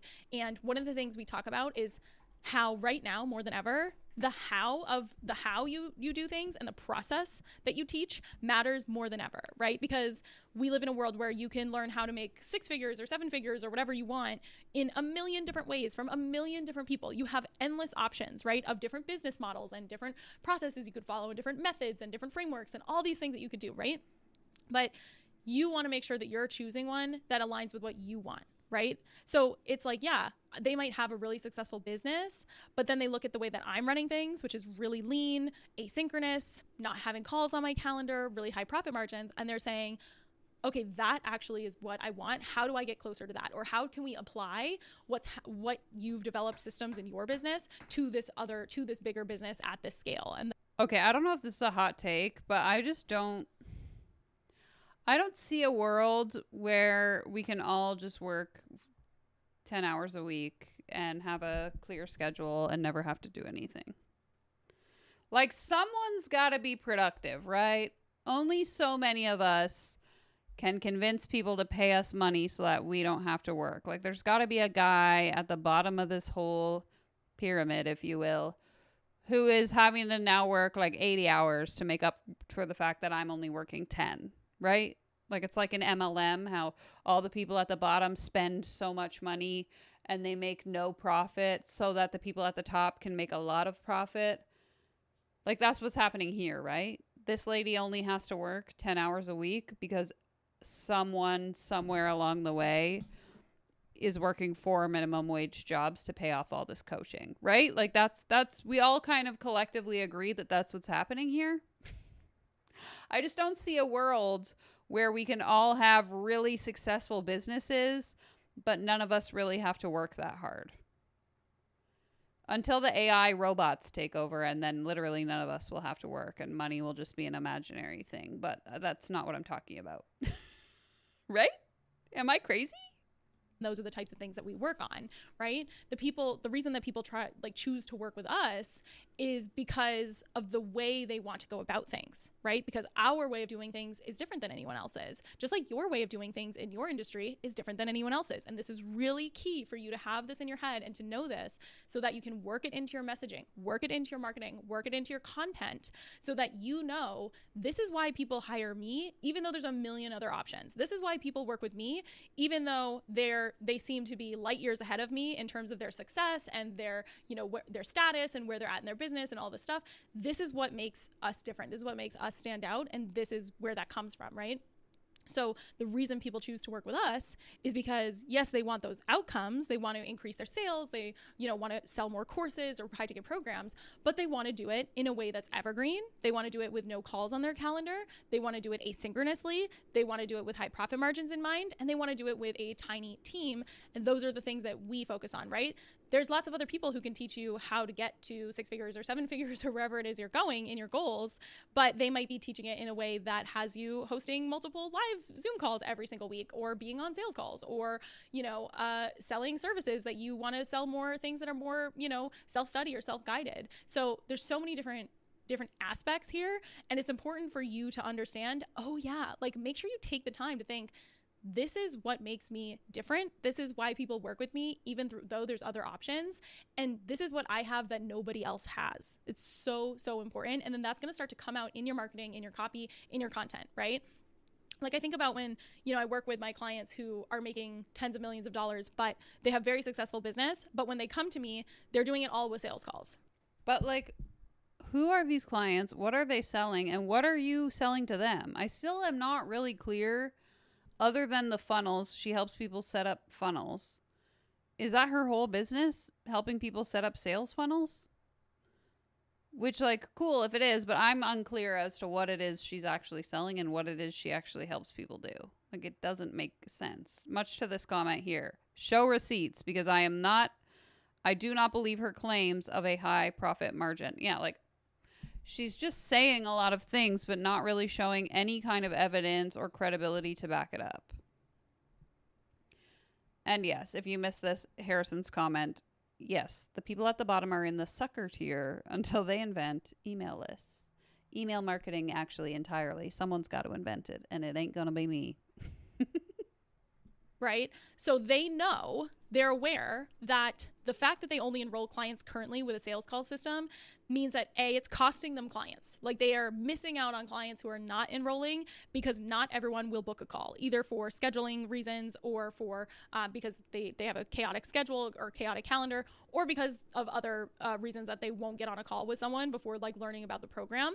They know that they're missing out on sales if they only have sales calls in place. They also know that the way that their sales team is structured is costing them a lot of money in terms of overhead and inefficiency. So these are the types of things of, well, why would someone work with you who maybe is making more money than you, or has more followers than you, or has more, awards than you, or whatever it is, right? They're really well known, but you have to think about, well, what do I bring to the table that they don't have? And this is like in your business with your champagne clients. Everything I'm talking about today is very much like a champagne client concept. If you don't have champagne clients, definitely grab it. But next time you feel like you're a small fish in a big pond, or you're not sure, why is someone going to work with me versus so-and-so, they're so much more successful than me, or they have this and that and the other thing, right? Or you're just feeling unsure about yourself. Think about it, right? You have something they don't have, right? Maybe they have millions of followers, but they don't have a happy relationship. And that's the problem that you solve in your business. Maybe they are a world-renowned health expert and they go on TV and everybody knows their name, but they don't have their finances in order. And that's the problem that you solve, right? So this is a chance for you to reflect and for you to make sure that you feel so solid in what you have that they don't have. What I think the bigger problem is here is that coaches like this target people who sell things that people don't actually need. And I know we've talked about this so many times here on the channel, but I think of my own life coaching stuff back when I was 26 years old trying to become a life coach. Nobody needs life advice from a 26-year-old. No one needs a 26-year-old asking them questions to figure out, what they're going to do with their life. And so I just think that as I listen to this and she's saying, just find the problem that you solve for people, or find the problem people have and create the solution for them. Too often, people create the solution without actually determining if it's a problem that people have. And then that's why you have people with such a low success rate and so many unsatisfied clients, is because they were never taught product market fit, and they don't understand that the thing that they want to sell isn't something people actually want to buy. Like, raise your hand if you've ever sold something that nobody actually wanted to spend their money on, right? Right. Rodney says, she keeps saying the same goddamn thing. Buy my course, buy my course, buy my course, make money, sales funnel, etc., be rich. Right? Both when it comes to your clients, when it comes to what sets you apart in the market, and make sure that you know what that is. Not only because it's a great reminder on those days when you're feeling a little down, when you're feeling a little bit like, you're far behind, or you're moving slowly, or everyone else has all this stuff going on and everyone else is getting attention and awards and all of this, and you feel like you're behind. Not only on those days, but also like in a practical way, think about, how can I make sure that this is really clear in my marketing? These things that make me stand out, these things that I have that no one else has. How can I make sure that I highlight those in my content, in my copy, and in my messaging as well? Okay. So like I said, would love for you to join us in our 8-week live accelerator. If building your course business in a way that is evergreen, where you are making sales consistently throughout the year, not just during launches, if making sales without sales calls sounds like what you want to do, if having a more asynchronous business with no calls on your calendar sounds good for you, if those are the things that resonate with you, we would love to have you join us in the Profit Architecture Accelerator. We are doing 8 weeks live together where you will launch. Take a shot every time she says the word asynchronous. Okay. That was enough of that. Well, I don't feel 7 figures richer. I'll tell you that for free. Okay. In terms of like the grand scheme of terrible people we've looked at on this channel, she's not the worst, but I have many, many questions that remain unanswered after listening to the podcast, listening to that webinar. First one being, who are you and where did you come from, and why should I even have listened to you in the first place? At least the scammers we typically tend to look at give us some sort of rags to riches story. Whether or not it's true, none of my business. But at least it gives me something to kind of, get a feel for who they are and why I should even care. But I didn't care from the beginning, and I still don't care now. Is she cosplaying as Mel Robbins? She didn't really give me like self-help vibes so much as like I'm a master businesswoman, even though I'm not going to tell you what my experience in business is. I'm just going to do another quick little Google to see if she's been like interviewed somewhere. LinkedIn, I've been creating and selling online courses, building webinars, and crafting funnels for years. Okay, but for who? And where? And when? Lots of stuff for her podcast. Yeah, there's like nothing really.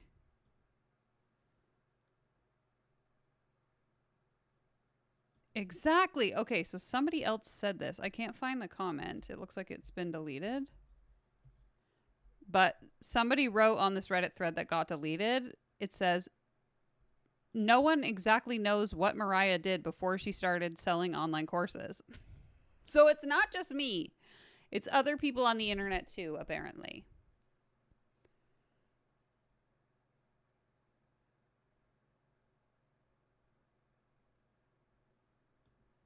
Lady Mitersaw says, I want her to name something original she has actually succeeded in selling herself. Name it, Jan, because I don't think it exists.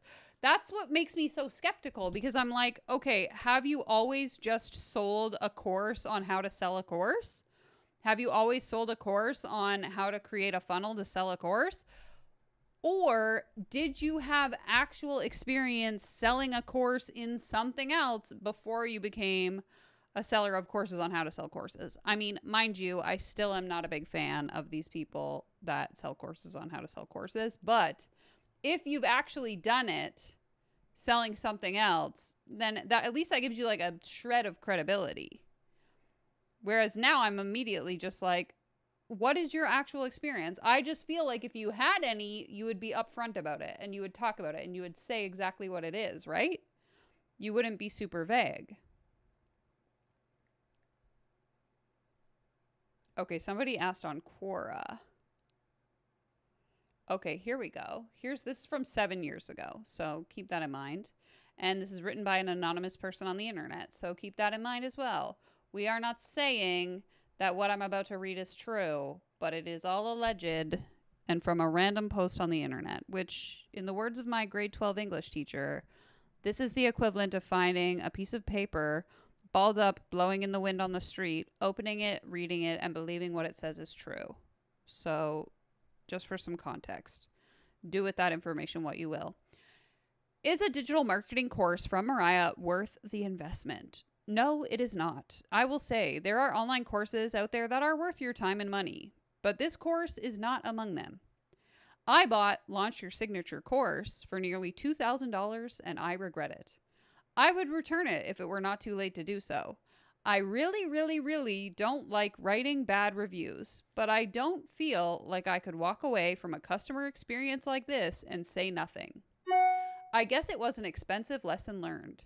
It's hard to find honest reviews out there because most of the reviews are from affiliate bloggers, former students wanting to earn a commission by selling her course. Maria is very good at selling. She sells her success as a replicable process. Among her methods, one that she uses herself and teaches, is a technique called pre-selling. Essentially, she teaches her students how to pre-sell something that they have not created yet, to sell an untested digital product that, I repeat, does not exist yet. Okay, this is something that I have ranted about many times. I am not a big fan of this business model. I've shared stories about this before. If you've been on my channel for a really long time, you can tell me to shut up. But I remember being on a call. I used to be an affiliate for a specific online selling platform, and I was on an affiliate call. They were running this challenge. They had us, set up in groups, and it was like which group can generate the most amount of revenue in a month or a couple months or whatever. Anyway, I'm on this call where we're all kind of brainstorming ideas of things we could be selling. And one of these women tells a story about how she pre-sold, she was like a nutritionist, And she pre-sold an online course about, you know, whatever it was, hormones, weight loss, I don't remember. Some kind of nutrition course. She pre-sold it on up for a week, and the doors closed on Friday. And then she sold, so she sold however many units to verify that people were actually interested in the thing she was selling. Then she created the entire course in one day, Friday night, and then opened it on Saturday. So everyone prepaid her, and then she sold it. And I get like not spending a lot of time and effort into building something just in case people don't actually want it. But to me, it's kind of icky to pre-sell something and then put very, in my opinion, little effort into actually putting it together. Because if anyone has ever built an online course, you know it takes weeks to make it actually good. Anyway, I digress. Okay, let's continue. I found this unethical, but it is also very telling about who she is. If her paid content delivered, that would be another story. Launch Your Signature course is not a terrible course. It's just not a premium course, nor is it worth that much money. Another irksome customer experience to me was that I had dropped so much money on this course and did not so much as receive a reply on some of the emails I sent. Why charge so much and then cheap out on customer service? On a positive note, I will add that some premium online courses are absolutely worth the money. You just have to be really careful with who you choose to invest in. I've had very good experiences with digital products in the past. Specifically, I have purchased Marie Forleo's B School for $2,000 and saw a quick return on my investment, but I would never purchase from this particular creator again. Okay. I have my own thoughts. I don't think any online course, especially one without a live component, is worth more than probably $500, $1,000. Personally, I wouldn't spend more than $50 on an online course, regardless of what it was. But I know for some people, they enjoy that format. I think most information is now available for free online, or there are other ways to get it that are more effective than watching someone's pre-recorded modules, especially when they're charging you $2,000. But again, that's my opinion. Other people might have other thoughts, but it just seems crazy to spend $2,000 on an online course in this day and age when we have access to so much information online.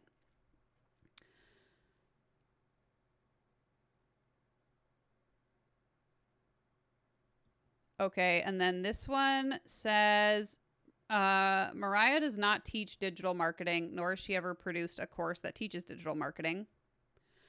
If you're selling digital products through a funnel, I hate to break it to you, but that is digital marketing.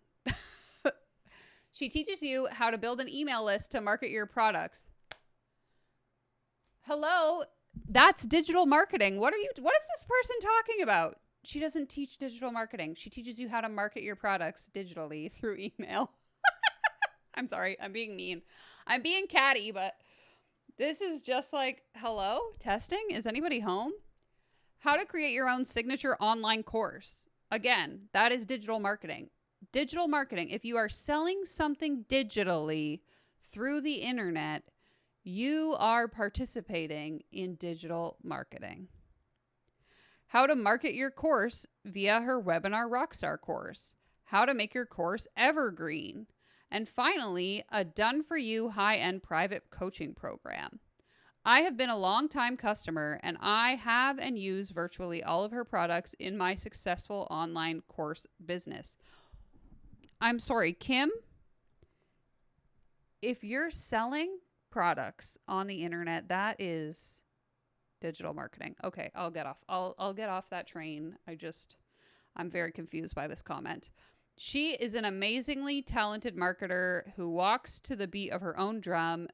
Many in the internet marketing industry copy her. So if you want to learn how to create an amazing lifestyle that is funded with online courses, then she is your teacher. If you want to learn digital marketing, find someone else. Okay, so confused. I want to see what the replies to this. Okay, so some people have had a really positive experience, which, that's great. We can all have different experiences, different thoughts. Some people really love Stacey Bayman. Some people have had really horrible experiences. Life coach schools, same thing. Two things can be true at the same time. I am in digital marketing for the past 11 years. I have never heard her name or seen her articles. If you ask me, you don't need to spend money on online courses. Just learn the basics from online tutorials or find a basic course at an affordable price. Agree. Go to Udemy, use a coupon code, get a course for $20. It'll teach you everything you need to know. You're not going to like this answer. The best course for digital marketing is not Maria. Nothing against her. I've never even heard of her. Here's what to do instead. Save $500. Create a Shopify store with 10 to 15 different products and then run Facebook ads to that store and try to make a profit. Why will this always beat a course? Well, the responsibility of having to spend your own money on advertising will wake your ass up and push you to learn everything you need to do to get an ROI. You know what? I actually agree with this guy. Nothing beats real world experience. Also, get off your ass and network. That's what I'll say. Okay. Okay, and then a bot like summarized stuff about her. And okay, then it like gives you other stuff. Anyway, let me just catch up on your comments and then we'll probably call it a day. I gotta sneeze. Oh no.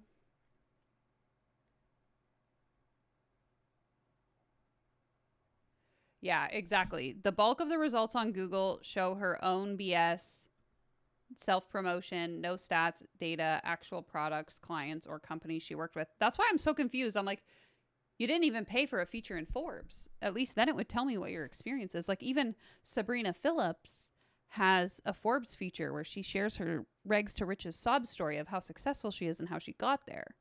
I just want to know the tea. Someone who has actually owned their business will know that you will never work as hard as you work for yourself. 60 plus hours per week. It's just what happens when you run your own business. Exactly. And even if you reach a point where you don't have to work 60 plus hours a week, it's not all the time. Like, I don't know. There's just so many questions I have. So many unanswered questions. Of course, it's low effort. The cornerstone of her asynchronous business model is doing no work and giving her money, strictly for the vibes. And some people are just coping until the cognitive dissonance wins out. So true.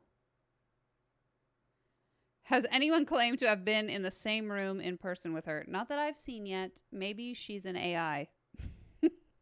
I guess we'll never know. All right, friends. I think we are going to wrap it up here. Thank you so much for joining. I am glad to be back. I will be back again next Monday, same time, same place. Same baby Bubba, hopefully, next week. Sleepy guy. Hi, buddy. Say goodbye to your fans. Thank you so much for watching. Take care, comb your hair. And I will see you when I see you, okay? Bye-bye.